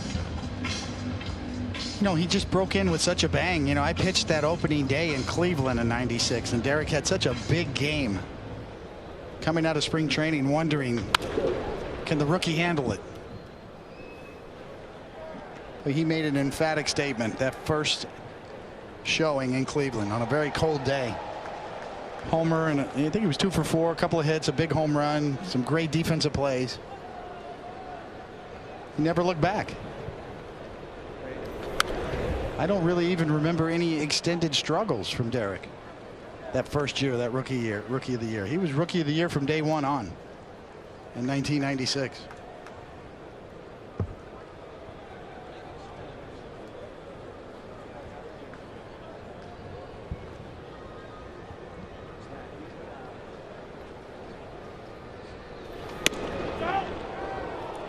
Remember, he made an error in one of the first 2 games of the first series in the playoffs that year. And one of the tabloids ran a headline, "Short slop." I don't think he ever forgave that newspaper for that. And then had a really good rest of the postseason. Echeverria Field is going to be a tough play. And they get the hustling Wendell for the first out. That'll bring up Tommy Pham with 1 out, nobody on. Time for the G. Peter Scouting Report on Pham. Well, Tommy Pham's been through a lot, and he's an interesting cat. You know, he's a difference maker. Since he's come over here, we noticed his numbers coming into tonight: a .344 batting average, 6 home runs. The Rays are 24-9 with him in the lineup, 5-6 without him when he was on the DL. Late bloomer. He's 30 years old now. His first full season was last year. Actually finished 11th in the MVP voting for the Cardinals last year.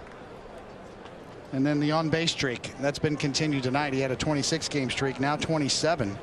It's a career long and the longest active in the American League. And you think about Tommy Pham, took him 9 seasons after he was drafted to break in and make it. He's had some vision issues. He's had multiple injuries along the way. Tough kid. His father's been in jail his whole life. Really overcome a lot of adversity. If you're a hitter and you've got vision issues, well, that's the worst thing you could have, but he's overcome it. He's a strong kid, been through a lot, deserves the success he's having right now.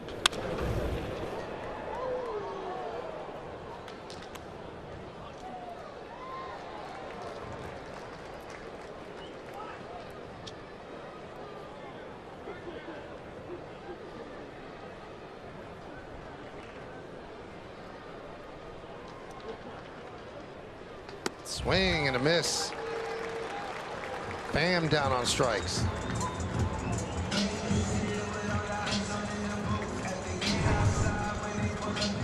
Sevy up and out of the zone, finally figures out a way to get Tommy Pham out, and he's been a tough out.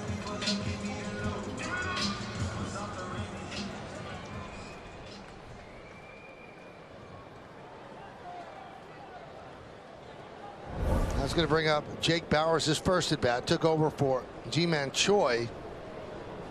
He got banged up a bit in a collision at home plate with Gary Sanchez. Came out of the game, also was out.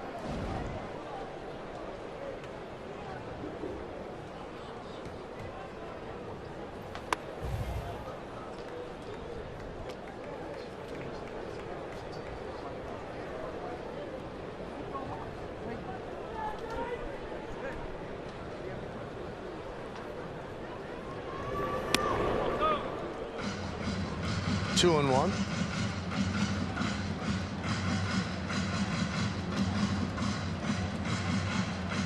Pitch number 95 coming for Sevy here in the 5th.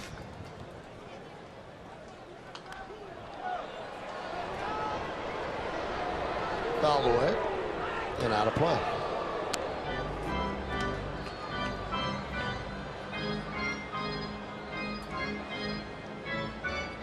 The Yankees will be seeing that hat next Wednesday. Where they're seeing it, that's the only thing left to question.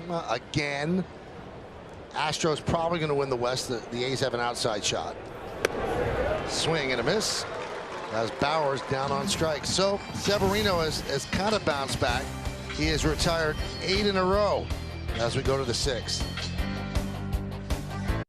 Store at 527 Madison Avenue and receive 2 tickets for free. So go pick up a JBL speaker or headphones today while supplies last. Yankees need a home run from the number 9 position to give them at least 20 from each spot in the lineup. And that has never before been done in Major League history. Top of the 6th inning, 8-2, Yankees lead. Yankees looking for their 97th win of the year. And also looking to hold off the Oakland A's for home field advantage in that wild card game. Between the two teams, there's 11 games remaining. And the Yankees have to have 4 go their way, either 4 Yankee wins or a combination of Yankee wins and A's losses. And Yankees get that game at the stadium, and the A's need 8 of those to go their way in order to have it in Oakland. Yeah, that's where I was going with our research department a couple of innings ago. So if the Yankees win this game, it'll be down to 3, depending on what Oakland does. And also a nice little nugget here too from one of our faves. You know, we love our research department, but Katie Sharp does a great job as well. And there's 2 Yankees in history that have 200 stolen bases and 60 triples. The guy in the batter's box is 1, and the other one's Derek Jeter. Pretty impressive career for Brett Gardner. And you look at his overall numbers for his career as a Yankee, he's pretty good. Yeah. I've said this before about Brett Gardner. I mean, you can't compare to the ghost of the past of the great Yankees, you know, DiMaggio and Mickey Mantle. But one day Brett Gardner's going to walk out on the field on Old Timers Day, and he's going to be fondly remembered. It was a ground ball grabbed by Lau to get Gardner for the first out. Going to get a loud ovation when that day comes. Who knows what's going to happen with Gardner? He's got an option on his contract for next year. Brett's one of 3 Yankees on this team that were on the last championship team in 2009. It's Gardner, Sabathia, and Robertson.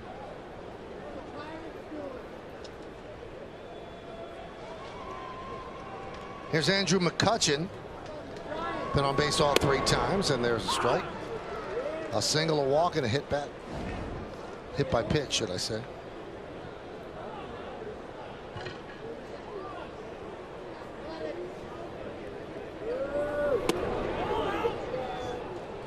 One and one.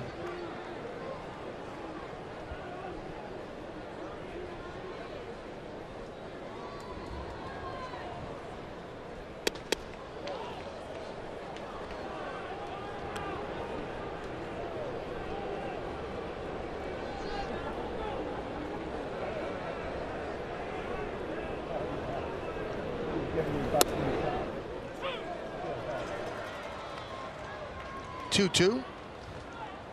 We're in the 6th. Yankees lead this 8-2.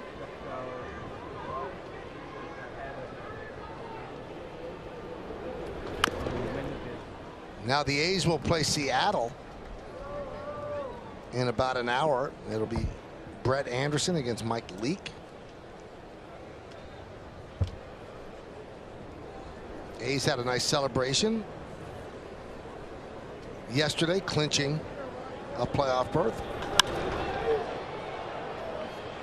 High pop-up, shallow center. And Kiermaier makes the play.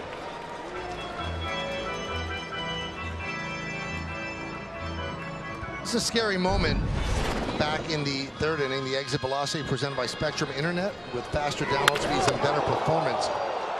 Almost 109 miles an hour off the bat. And somehow, Faria made the catch. Exit velo 109, heartbeat 209.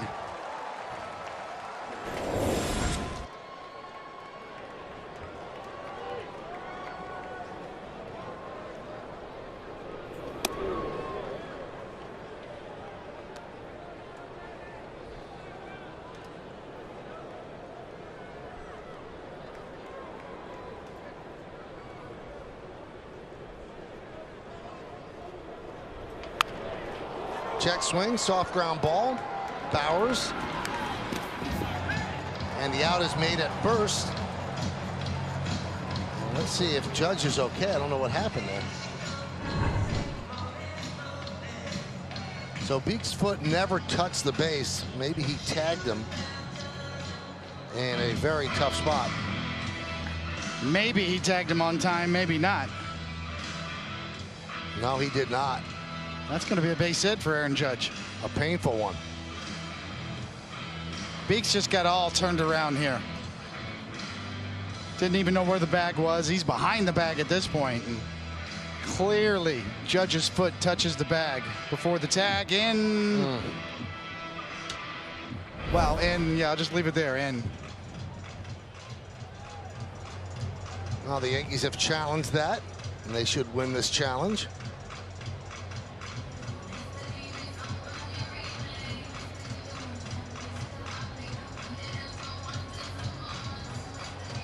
You see the report today, David, that Eric Chavez is expected to be named the manager of the Angels when Socha leaves at the end of this year? not surprising, as obviously, as we said, Aaron Judge is going to be ruled safe, and he earned that one. Billy Epler for a long time has really liked Eric Chavez. Brian Cashman as well. Obvious connection there.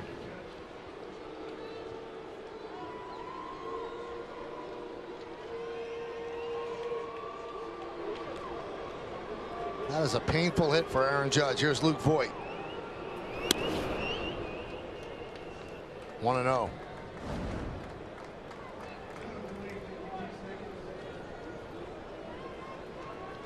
Tommy Kahnle's up for the Yankees as they look like they'll hold Severino at just 5 innings.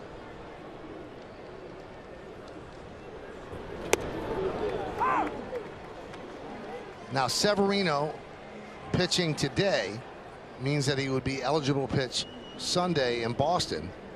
But if the Yankees make the decision that he is going to start the wild card game, he obviously would not pitch on Sunday. Maybe he'll throw a couple of innings as a throw day, because you have 2 days off after that, but he's not going to have a regular start. That's one of the problems when, you know, if you're going to evaluate start to start down the stretch here, that's a really hard way to go about it. All 3 potential wild game starters have, you know, not distinguished themselves in their most recent starts. So do you take the larger sample size? Do you take the most recent start? How far back do you go?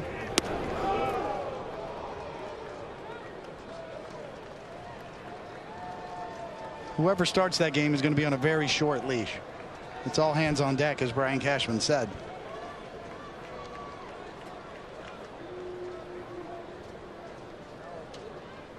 J-Hap's been great.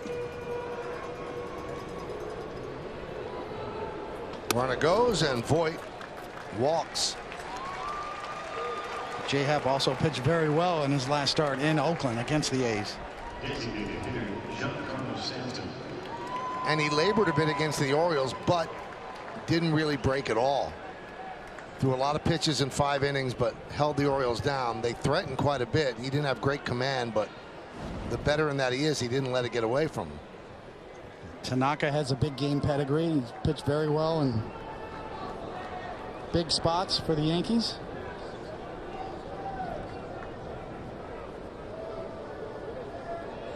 Here's Stanton.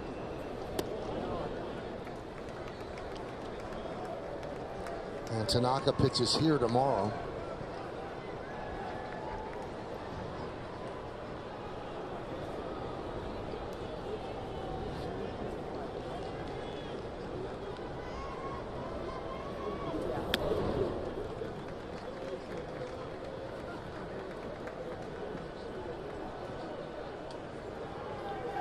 So a trip out to the mound to talk to Beeks.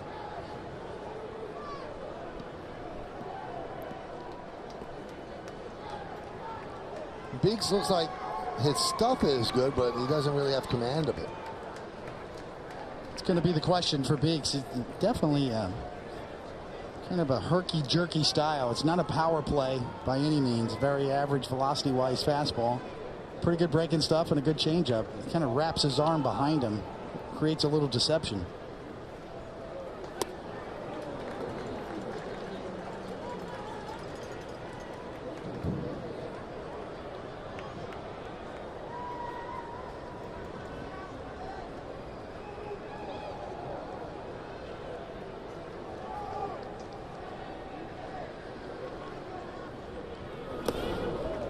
Three and one.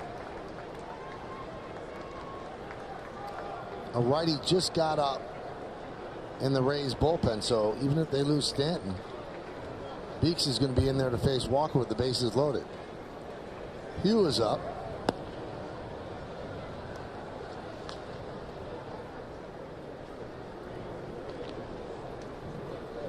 Oh boy, Phil Nevin almost got smoked. With a runner at second, he can't be out in short left field. He's got to be closer to home plate. Talked about Giancarlo starting to hit the ball really hard here tonight, and that's as hard as anyone he's hit, just a little out in front. That one is ripped and just misses Canely. Foul ball.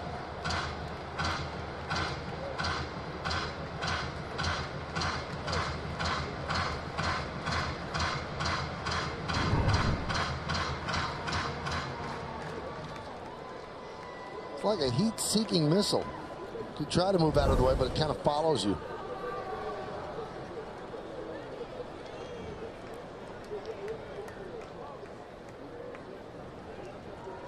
Swing and a miss. Stanton down on strikes. No runs a hit, no errors, and two men left on base. Looks like Severino will pitch in the sixth. Comes out to pitch the sixth inning. Yankees up 8-2. He has a pitch count of 95. Canely's obviously ready. Lau leads off here in the bottom of the sixth. High fly ball, fairly deep left. Going back is McCutchen. He trips, falls, and the ball is off the top of the wall. And Lau reaches with a double.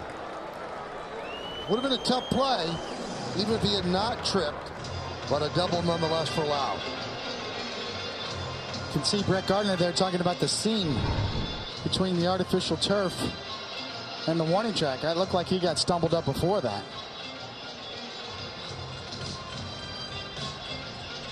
And you are right, Michael. That would have taken a pretty good leap to get up there and make that play.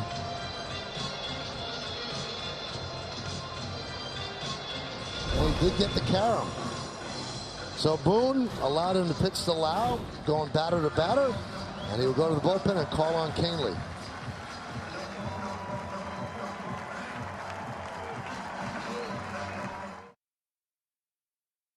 Deep left field, headed toward the wall, and down!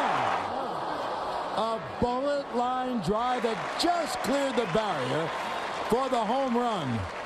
Echevarria, mamma mia! And there you have it, mystery solved. It's built for baseball, brought to you by T-Mobile. Here's John with the Echevarria call. He's wondering why we're showing him on TV right now. I'll tell him during the break.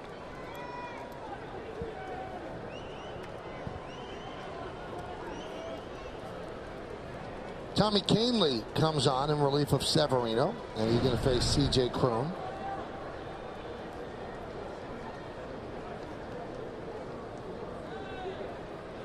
Kind of been a lost year for Tommy Kahnle so far.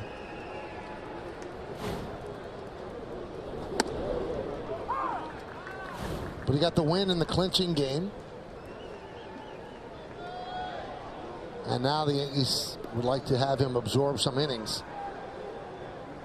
You know, seeing McCutchen stumble out there made a very interesting point about Gardner's catch last night that helped save the game for the Yankees. He said the toughest thing about it is in this ballpark, there is no differentiation between the green turf and the brown-orange warning track because it's the same thing. It's just a different color. So when you're running back at a ballpark like Yankee Stadium, it has a different feel under your feet. It doesn't here. It's just the same material with a different color to it. Now, I don't think he got caught up in that, but he did stumble on the turf.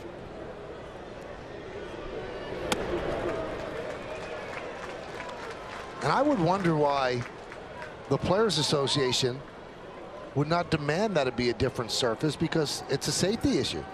I mean, that's how outfielders track where they are. If they feel something different under their feet, they know they're getting close to the wall. That's why it's the warning track. It's an excellent point. 1-2. Swing and a miss. Cron down on strikes. Sevy's final line. Had the one really rough inning. Did manage 7 strikeouts. Command a little off with 3 walks.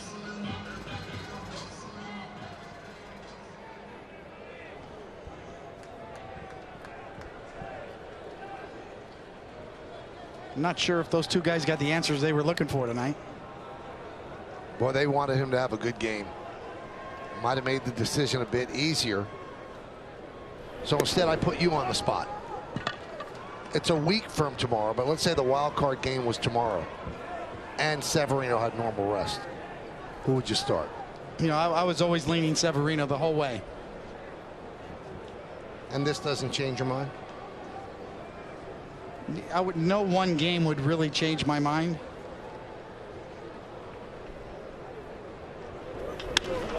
High drive, right field.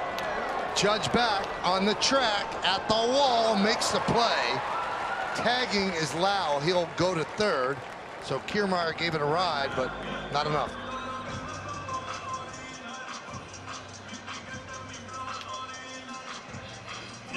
It would take a lot for me to go out, you know, anybody else but Sevy. I think he's just been your ace for 2 years running, but J Happ has thrown the ball awfully well. And you could make a case for J Happ. You really could. And then saving Severino for a potential game 1, even though it's the mentality is all hands on deck. The fact that J Happ pitched so well against Oakland in Oakland, in his most recent try out there.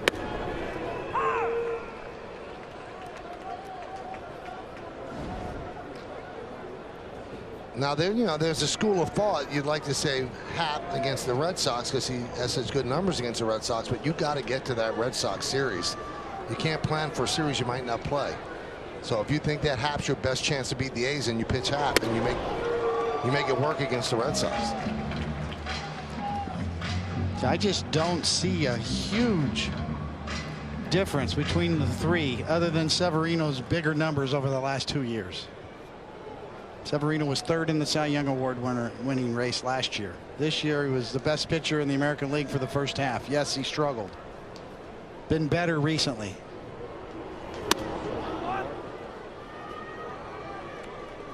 But you do get a little bit worried. That 3rd inning was not good. As you said, really hard hit balls in that inning.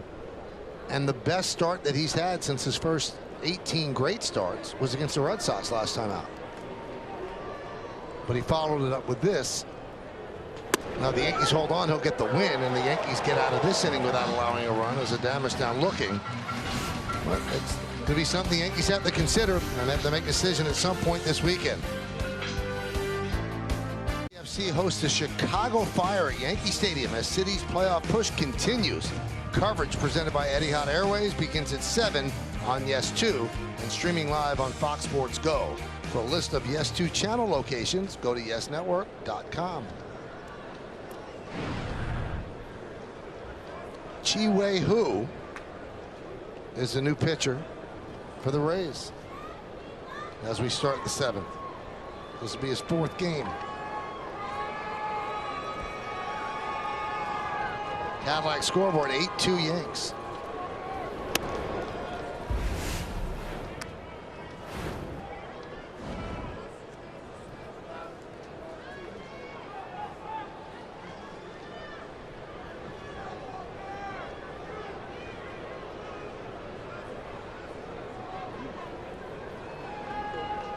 You know, when you look at this Yankee season, David, you realize the absolute folly it is to try to pick World Series or playoff winners or playoff division winners at the beginning of the year. Changes happen so often and are so significant that nobody could have ever envisioned. I mean, just look at some of the pickups that Brian Cashman and his staff made. Andrew McCutchen was picked up at the end of August. He's probably going to be leading off in that wild card game. I mean, we're talking about Jay Happ maybe pitching that wild card game. Luke Voigt, who would have thought he would have been a Yankee, and he's going to be playing first base in that wild card game. So to pick winners in spring training, it just doesn't make sense. So many things have changed.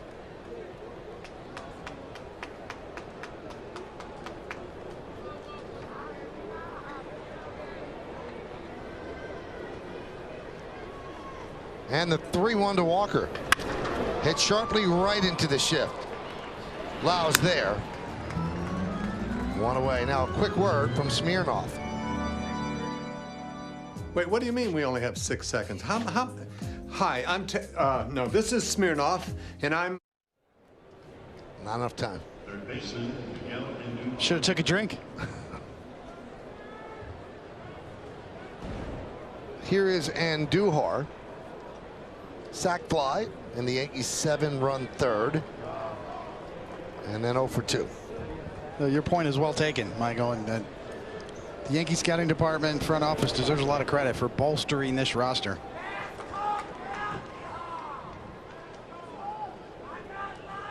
I mean, there's a chance, right, that Zach Britton could close the wild card game. Who would have thought the Yankees would have acquired Zach Britton? So make the picks if you like in spring training, but I heard a lot of people in spring training, a lot of people in uniform, outside of uniform in baseball, that Gary Sanchez had a chance to be the MVP of the league. So things don't always go according to plan.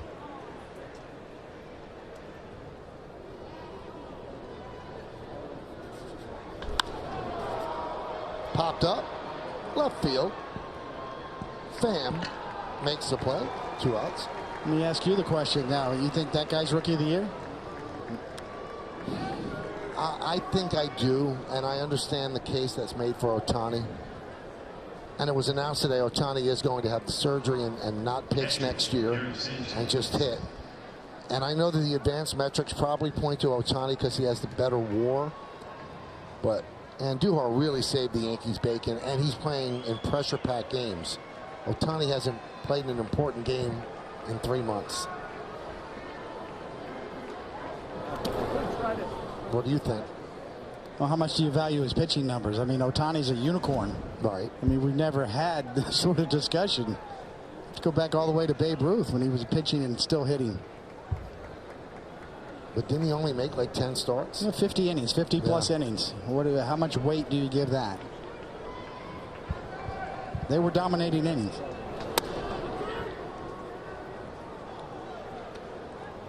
And he's been impressive with the bat, too. He's finished up on a good note. I think Gleyber Torres has been as clutch as anybody.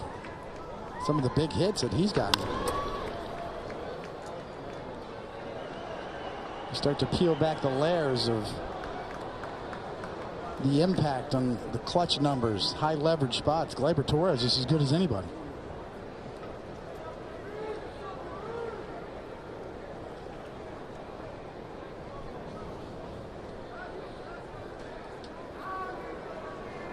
It'll be a very interesting vote.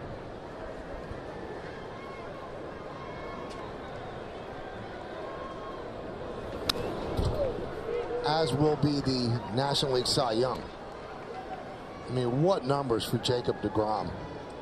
But Nola and Scherzer have also had very good years, but deGrom's numbers are once in a generation. He just hasn't had the wins.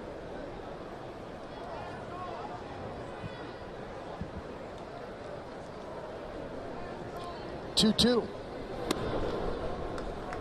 3-2.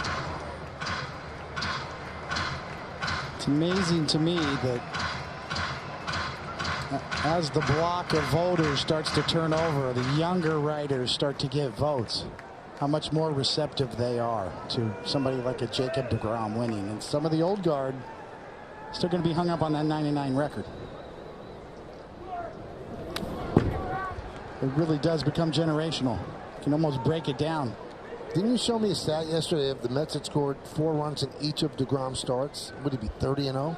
It was assuming that the bullpen closed. I mean, Right. obviously he didn't pitch 9 innings every start, but he's done something nobody's. I mean, it's a historical year. He hasn't given up more than 3 earned runs in any of his starts all year long.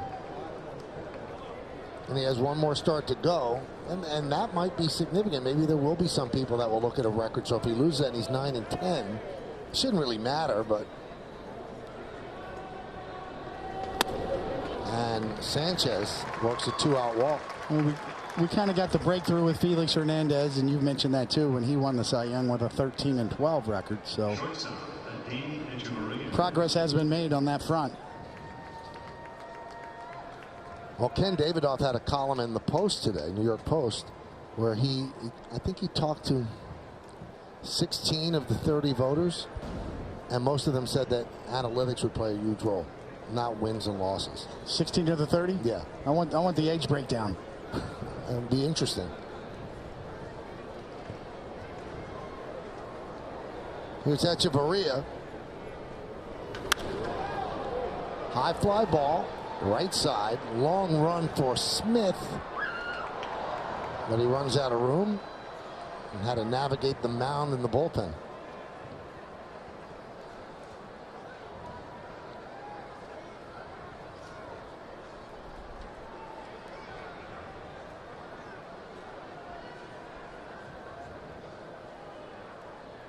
And Scherzer, by the way, pitched today and did pick up enough strikeouts to get 300. Only the 6th pitcher since 1990 to have a 300 strikeout season. When's the last time you had a vote? 1991. 91 was the last time you voted? Yep.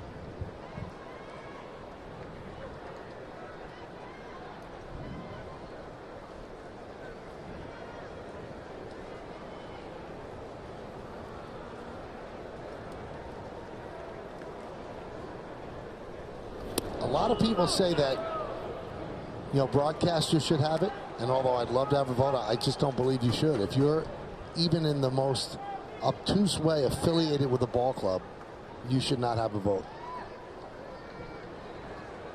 I mean, if you had a vote, you might be, just even subconsciously, you would pick Andujar. It's a valid point. It's hard not to be biased.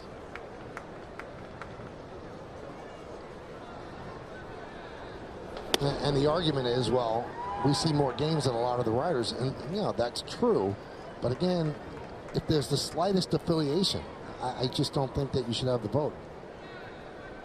And there's always been arguments of bias, East Coast bias, West Coast bias.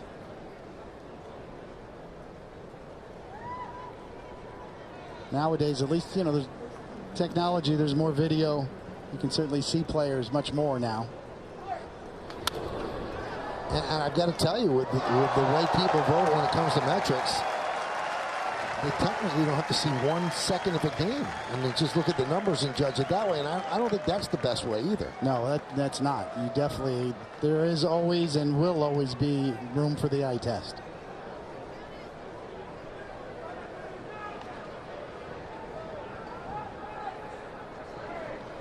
2 balls, 2 strikes, 2 outs, top of the 7th inning, 8-2 Yanks. Well, the thing that drew me to the numbers, Michael, is that it's trying to give credit where credit is due. That's what it's all about. And the modern day numbers give credit to base running and defense much more than we did in the past. And the defensive side lost me when Tino Martinez lost out the Gold Glove to Rafael Palmeiro in the year Rafael Palmeiro only played 20 games at first base. It became a bit of a joke at that point.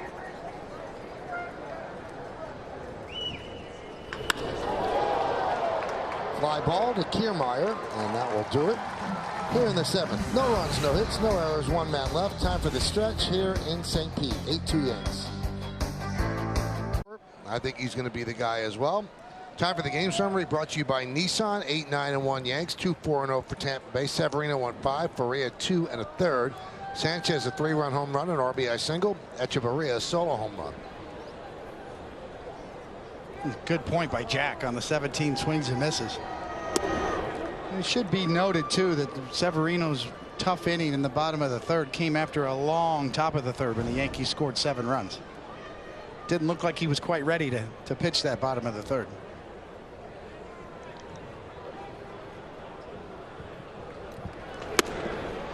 There's a strike to Moore. Cadillac scoreboard, 8-2 Yankees lead.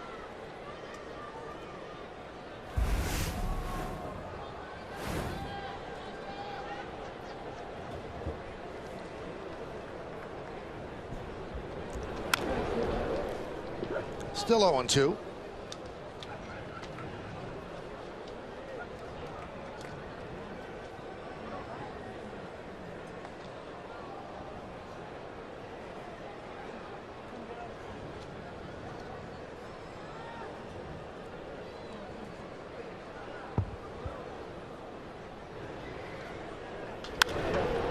Fouled away.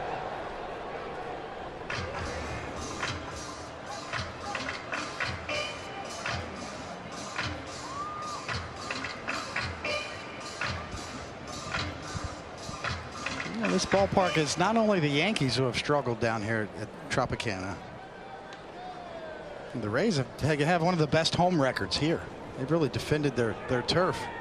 Actually a losing record on the road this year. The Yankees coming down here, I know you and I talked about it. It was like, weesh, well, that 4-game series, this had trouble written all over it. Here we are in game 2 of this series. The Yankees sitting up 8-2. A bit of a relief. Tampa Bay 48-27 at home coming into this game. Swing and a miss. Moore down on strikes. Bob Lorenz has more knowledge to disseminate, Bob.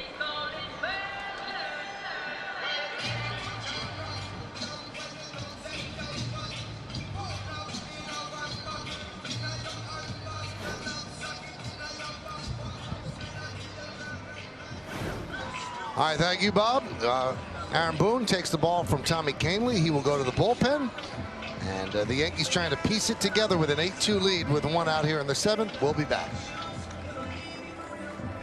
Aaron Boone makes the call to the bullpen and brings in Stephen Tarpley, and actually did a solid for Gary Sanchez. New pitcher, left-handed pitcher. All right, here's the new notes. I believe that Casey Stengel did that once with Whitey Ford. It's like a spy movie, right? Meet on the corner. James Bond. David, I'd love to know what you think. This guy's been pretty impressive after his first outing where he was, I guess he was nervous. He's looked pretty good out there. Yes, he has.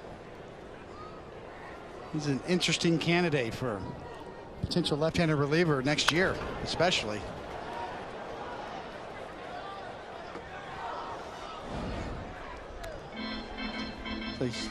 Enormous ground ball rate in AAA. Excellent movement on his 2-seam fastball and a slider to go with it. Pretty simple. Sinker, slider. Keep the ball on the ground or get a swing and miss.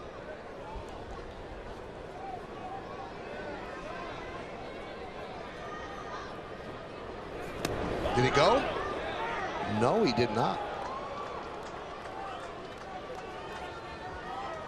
Last couple of years, Yankees have had a very good bullpen, but they really have not had that lefty specialist. Their righties could get out anybody, but they don't have that guy that you could bring in like the Mike Myers, who's going to just match up against a left-handed batter. Tarpley could be that guy.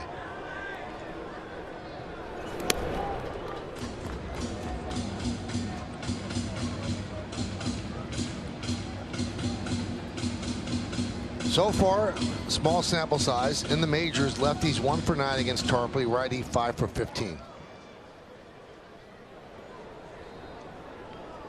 Yeah, they believe in him. It's a good point. They have their #1 prospect, Justice Sheffield, down there too, who's also a lefty. Strike 3. Tarpley strikes out Smith.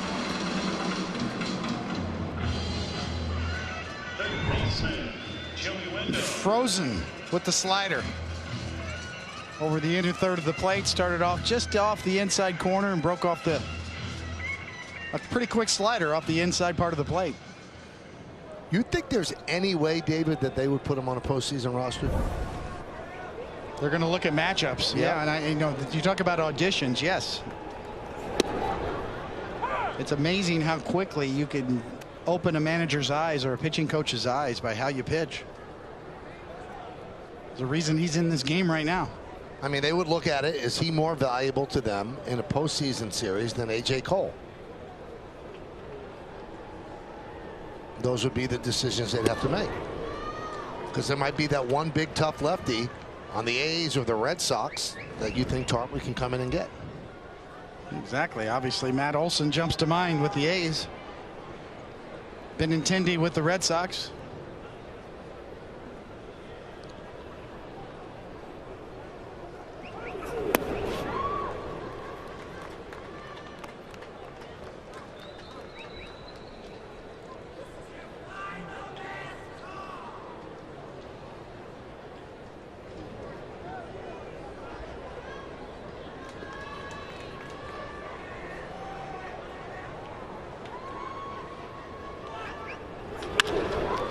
Fly ball, left field. McCutchen there, and Tarpley comes in and gets the 2 lefty batters. 2 Yankee pitchers retire the Rays in order. 1, 2, 3. We go to the 8th. Unforgiving. So remember that McCutchen had stumbled.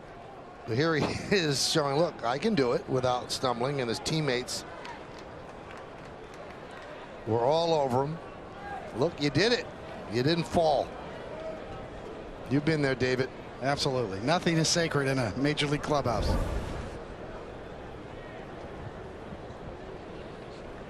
So Gardner leads off against who? Hyundai scoreboard 8-2. Yankees lead. We're in the top of the 8th inning. Thank you for spending some time with us. Along with David Cohn and Meredith Barakovitz, I'm Michael Kay. In fact, thank you for spending this whole season with us. We really do appreciate it. Andrew Velasquez takes over at third base.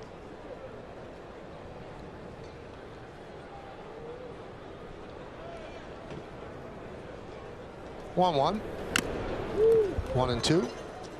Michael, I gave up 10 runs in my first Mets start at Shea Stadium one night.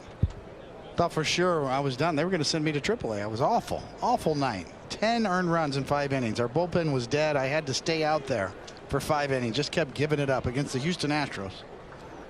The next day I show up in the clubhouse and Wally Backman is all over me. He brought a softball in and put it on my chair. So this is what your fastball looked like yesterday. I mean, they just would not let up. And part of it was, you know, to loosen you up. I was a rookie. But that crew was relentless. From what I've read. It's all true.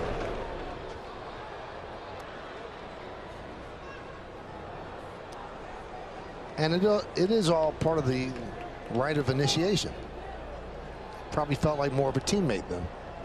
Yeah, I think they all sensed that I was distraught after that game.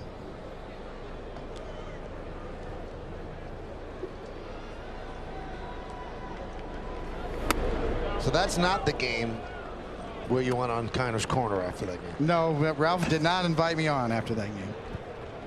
It was shortly thereafter, though. One of the next starts. I should have kept that weed eater he gave me. Domingo Germán up for the Yanks.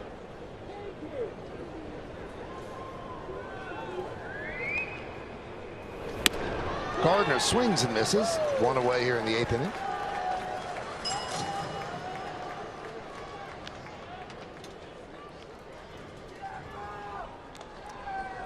Andrew Velasquez from the Bronx. He went to Fordham Prep.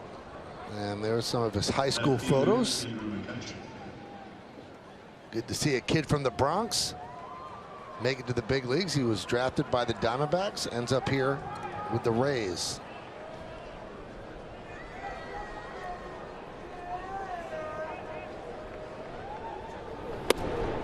McCutchen takes a strike. What's the mascot? The Rams? The Rams, yeah. All the way up? Yep. Not the baby Rams? No. No.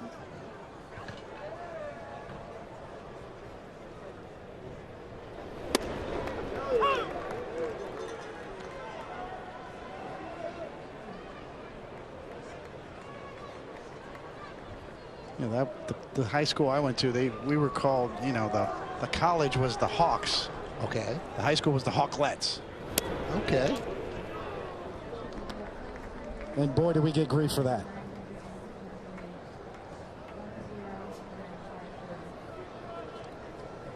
St. Louis University High, and the college is the Billikens. The high school is the Junior Billikens.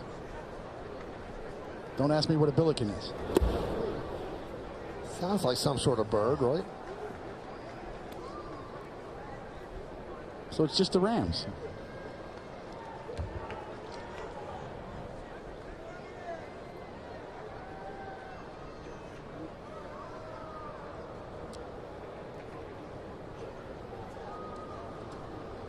I know when I went to Fordham, the women's basketball team was the Lady Rams. They should have been the Hughes, but they called them the Lady Rams. No, Hugh is pitching.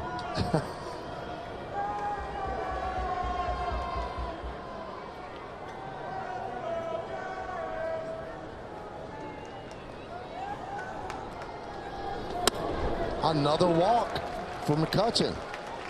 Two more. That was a swaggy looking walk right there. A little bat flip over the shoulder.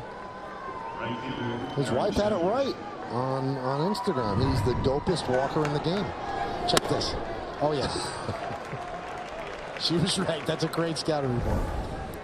That's fantastic. Like immediately, I got this.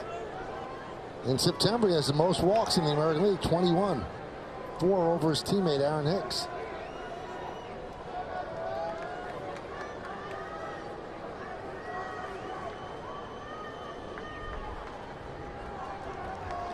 Well, we looked it up, David. A Billiken is a charm doll, a mythical good luck figure. It's not a bird.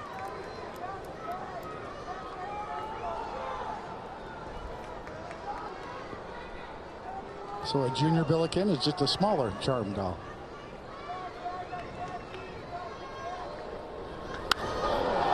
Judge with a high fly ball, center field. Kiermaier puts it away for the second out.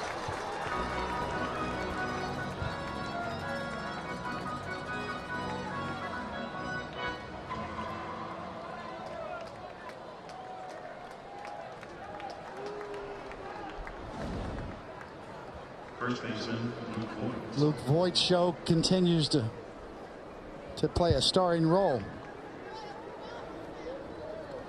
Even the outs he makes are hard hit baseballs.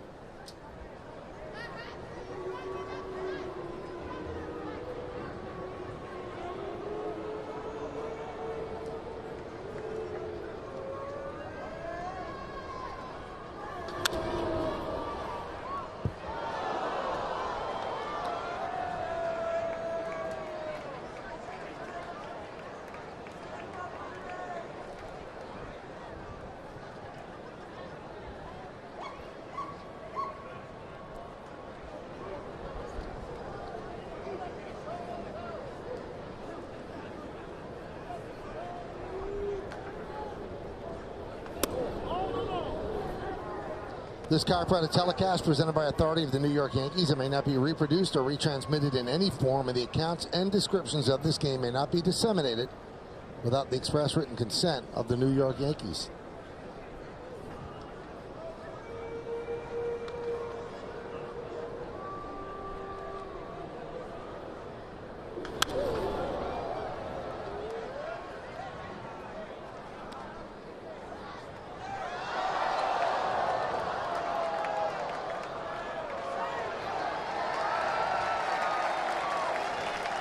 That guy just really did a tumble in the upper deck to go get that foul ball.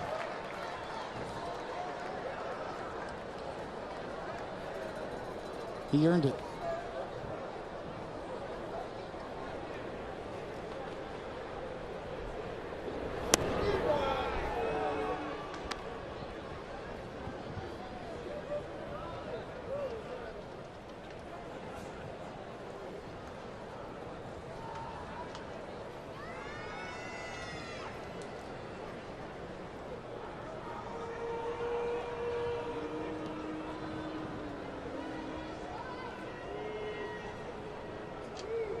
And the pitch.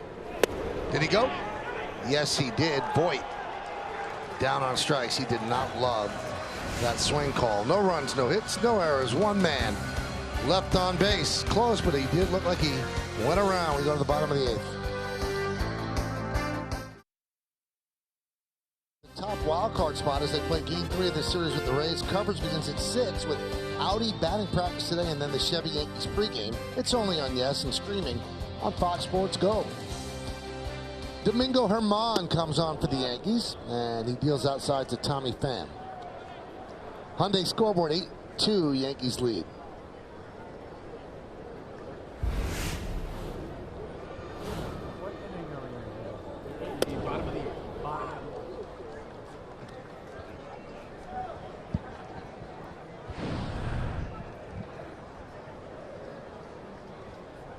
.95 Ks, pretty impressive. Domingo had flashes of brilliance, marked with an arm issue and a little bit of inconsistency along the way, but showed enough this year to pique some interest.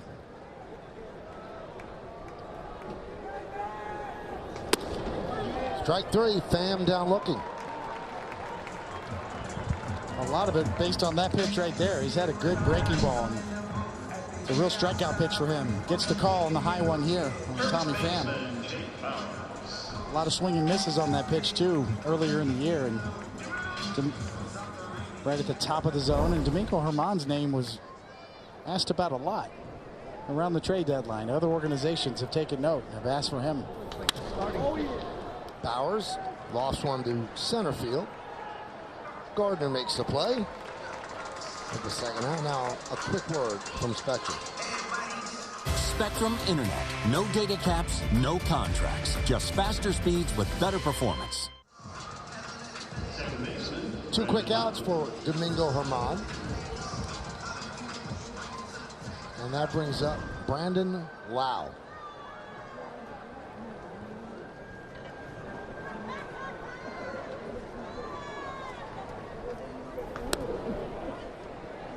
One and 0. I think Domingo Germán had one of the best videos on social media I saw this year when they do the gender reveal. Found out he was going to be a father.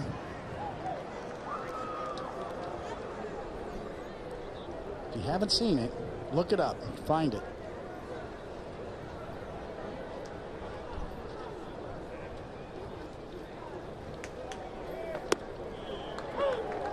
One and 2.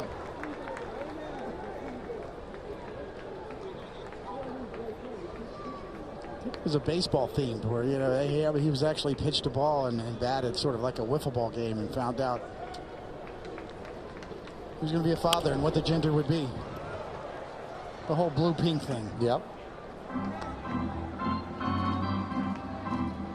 His reaction is priceless.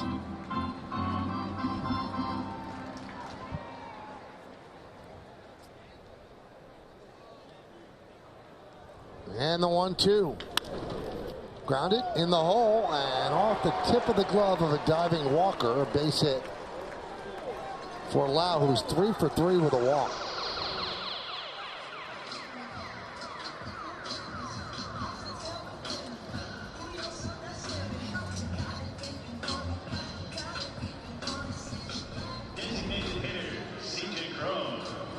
There's C.J. Cron.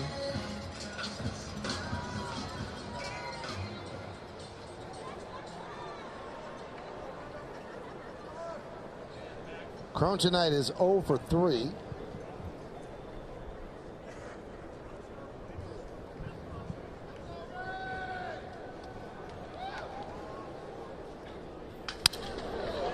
Broken back, line drive foul into the seats. It's a little firewood.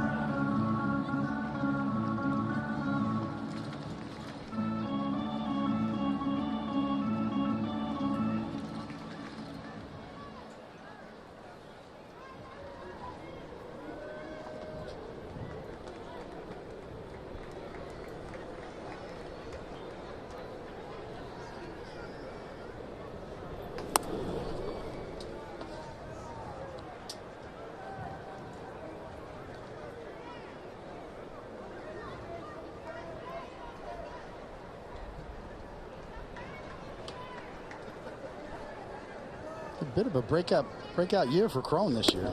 28 homers. After 4 years with the Angels out in L.A. Most he had out there was 16. Also a career high in at-bats and games played for Cron here with the Rays.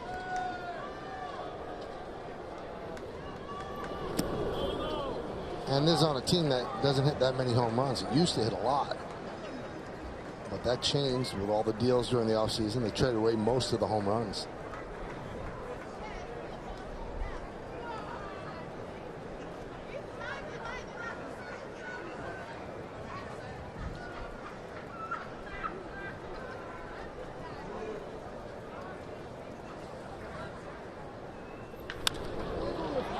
Popped up. And Voit makes a play. And that'll do it. Well, if you haven't gotten your YouTube, this is the gender reveal that David was talking about. Blue means it's a boy, and that is one happy pitcher. That's pretty much joy right there. For the Rays, the lefty Vidal Nuno, former Yankees. Austin Meadows takes over in left for Tommy Pham. Stanton swings and misses as we start the 9th inning. So Nuno is the 5th pitcher used by Kevin Cash. So in 14 previous games, numbers pretty good. 0-2. But it was a funny line by Kevin Cash yesterday. Everybody said, well, the Yankees bullpenned the game. He goes, no. He said, they didn't just bullpen the game, they closed the game. He said they used 6 closers.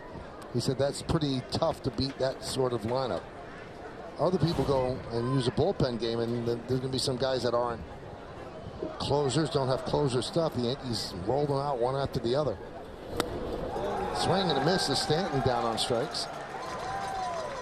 Well, after the final out, stick around for the WB Mason postgame as Bob Lorenz, Jack Curry, and Meredith Morakovitz bring you highlights, analysis, and a look at scores and standings from around the league. Plus a preview of tomorrow's game against the Rays. It's all right here on the great Yes Network. Here's Neil Walker. Yeah, you can bring in Aroldis Chapman in the 7th inning last night. Yeah, that's probably what he's talking about.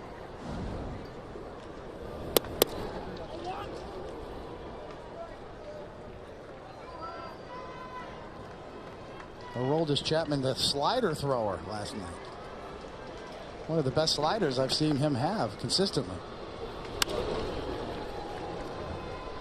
Popped up.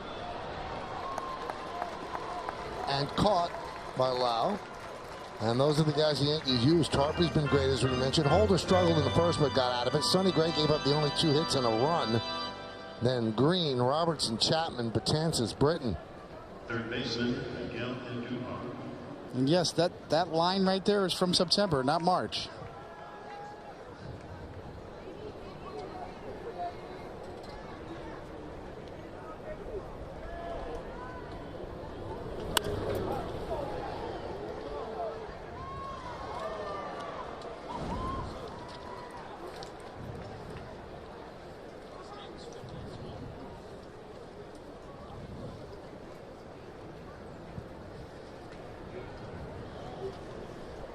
Here's Andujar, 0 for 3 with a sac fly.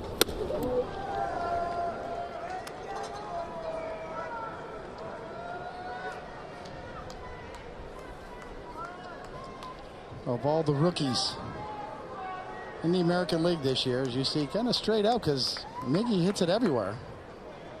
One category, total bases, Michael. There's a lot of categories. You can weight them in differently depending on what you like. Miggy's got 285 total bases. The next closest guy, Tampa Bay's Wendell, 205. 80 total bases more than any other rookie in the American League.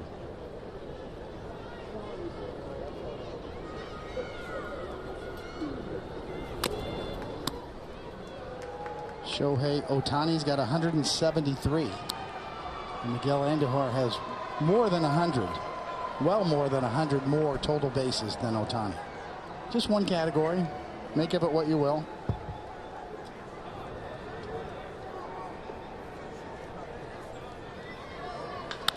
That one is driven to left field and deep. Going back Meadows. Track, wall, see ya. Home run.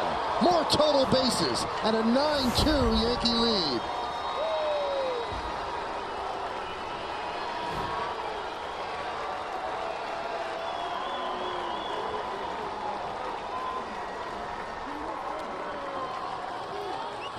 We'll check that. Make that 289 total bases now.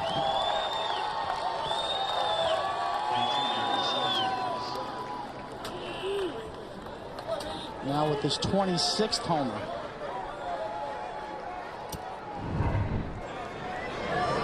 And don't throw it there.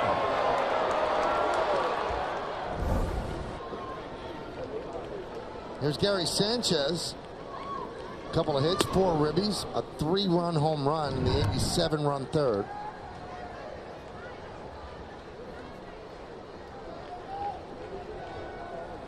And a Yankee fan got it.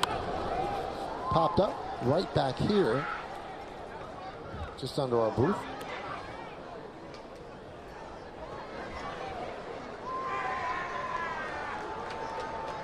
You're standing on, you're sitting on 0 for 3. Maybe pop-ups, didn't really get some good swings, and all of a sudden now, wow, your whole night just changed. 1 for 4 with a bomb.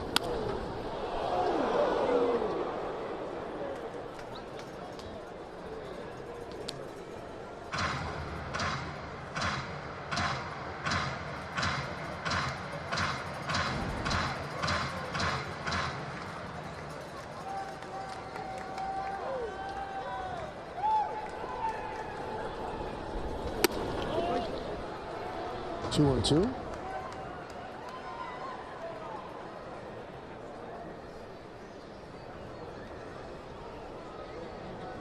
You've noticed that Sanchez has used a number of bats in this game. Some have worked. This one didn't, as he flies out to Meadows.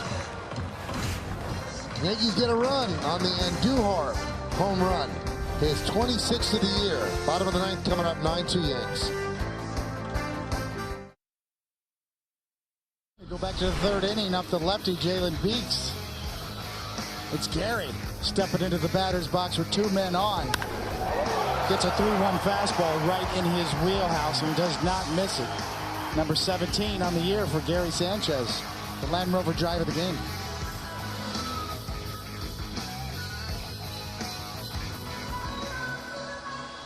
So Sanchez with 4 ribbies tonight. The home run was his 17th, now has 52 runs batted in. Tyler Wade takes over at second base.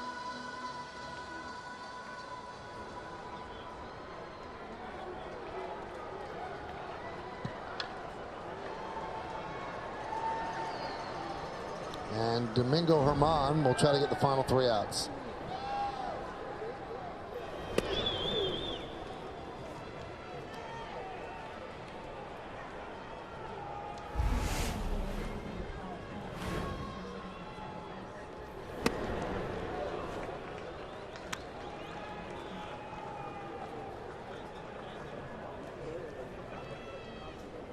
Count 0-1 on Kiermaier. Actually, it was 0-2. He swings and misses. Our scoreboard was right. I looked at their scoreboard, so that's my bad. One away. Shortstop number 1, William Thomas. Rotation please. Now playing second. Domingo looks good. It's good to see him back.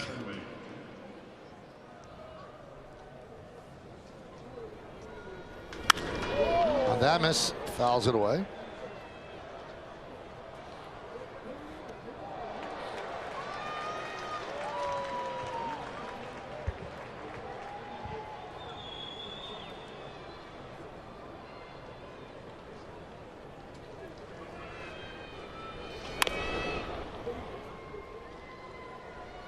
And 2. A's not giving up. 3-0. Top of the first inning. Let me guess. Chris Davis hit another home run.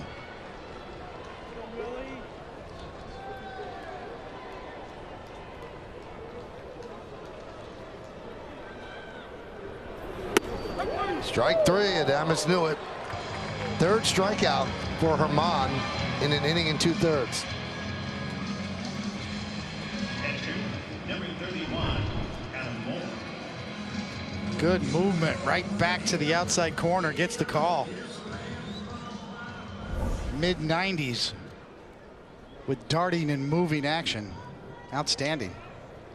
Here's Adam Moore.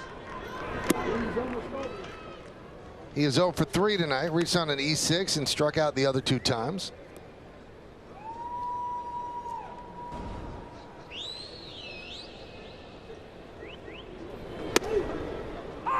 One and one.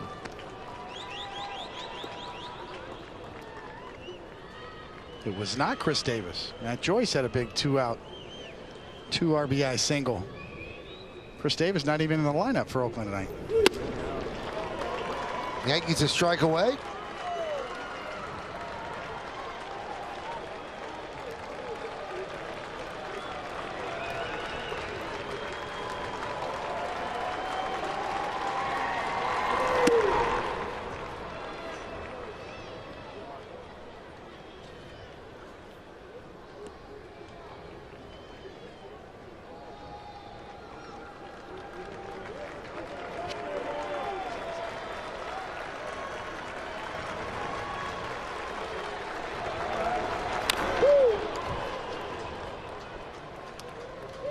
Yankee pitchers so far in this series.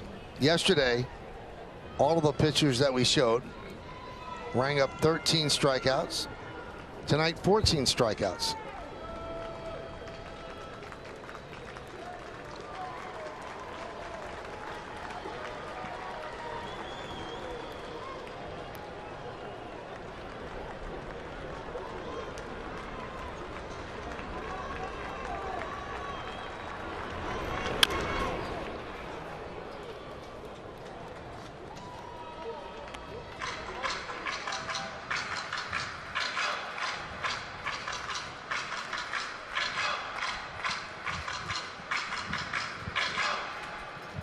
.27 pitches and 20 strikes for Domingo so far. Swing and a miss. It gets past Sanchez. Moore going to first. The throw to first. They got him. And the Yankees win the game by a score of 9-2 as Herman does it with a flourish, striking out the side. Big 3-run home run by Gary Sanchez. 4 ribbies for him as well. Severino picks up his 19th win in 5+ innings of work. And I think the most important thing is that Gary Sanchez got off to Schneid. Indeed. Gary Sanchez, all eyes have been on him. Definitely needed to swing the bat, get a home run. Giancarlo Stanton actually swung the bat very well. And, of course, Luis Severino. A lot of swing and misses, 1 bad inning after a long wait. Be interesting to see, but good signs for the Yankees here and a tough place to play down here in Tampa. 97th win for the Yankees. That's against 60 losses. 2 more to go in St. Pete. And then they finish the regular season with 3 against the Red Sox in Boston. Yankees trying to nail down home field for the wild card. Still a ways to go, but they're getting closer. We'll come back in just a moment right here on Yes.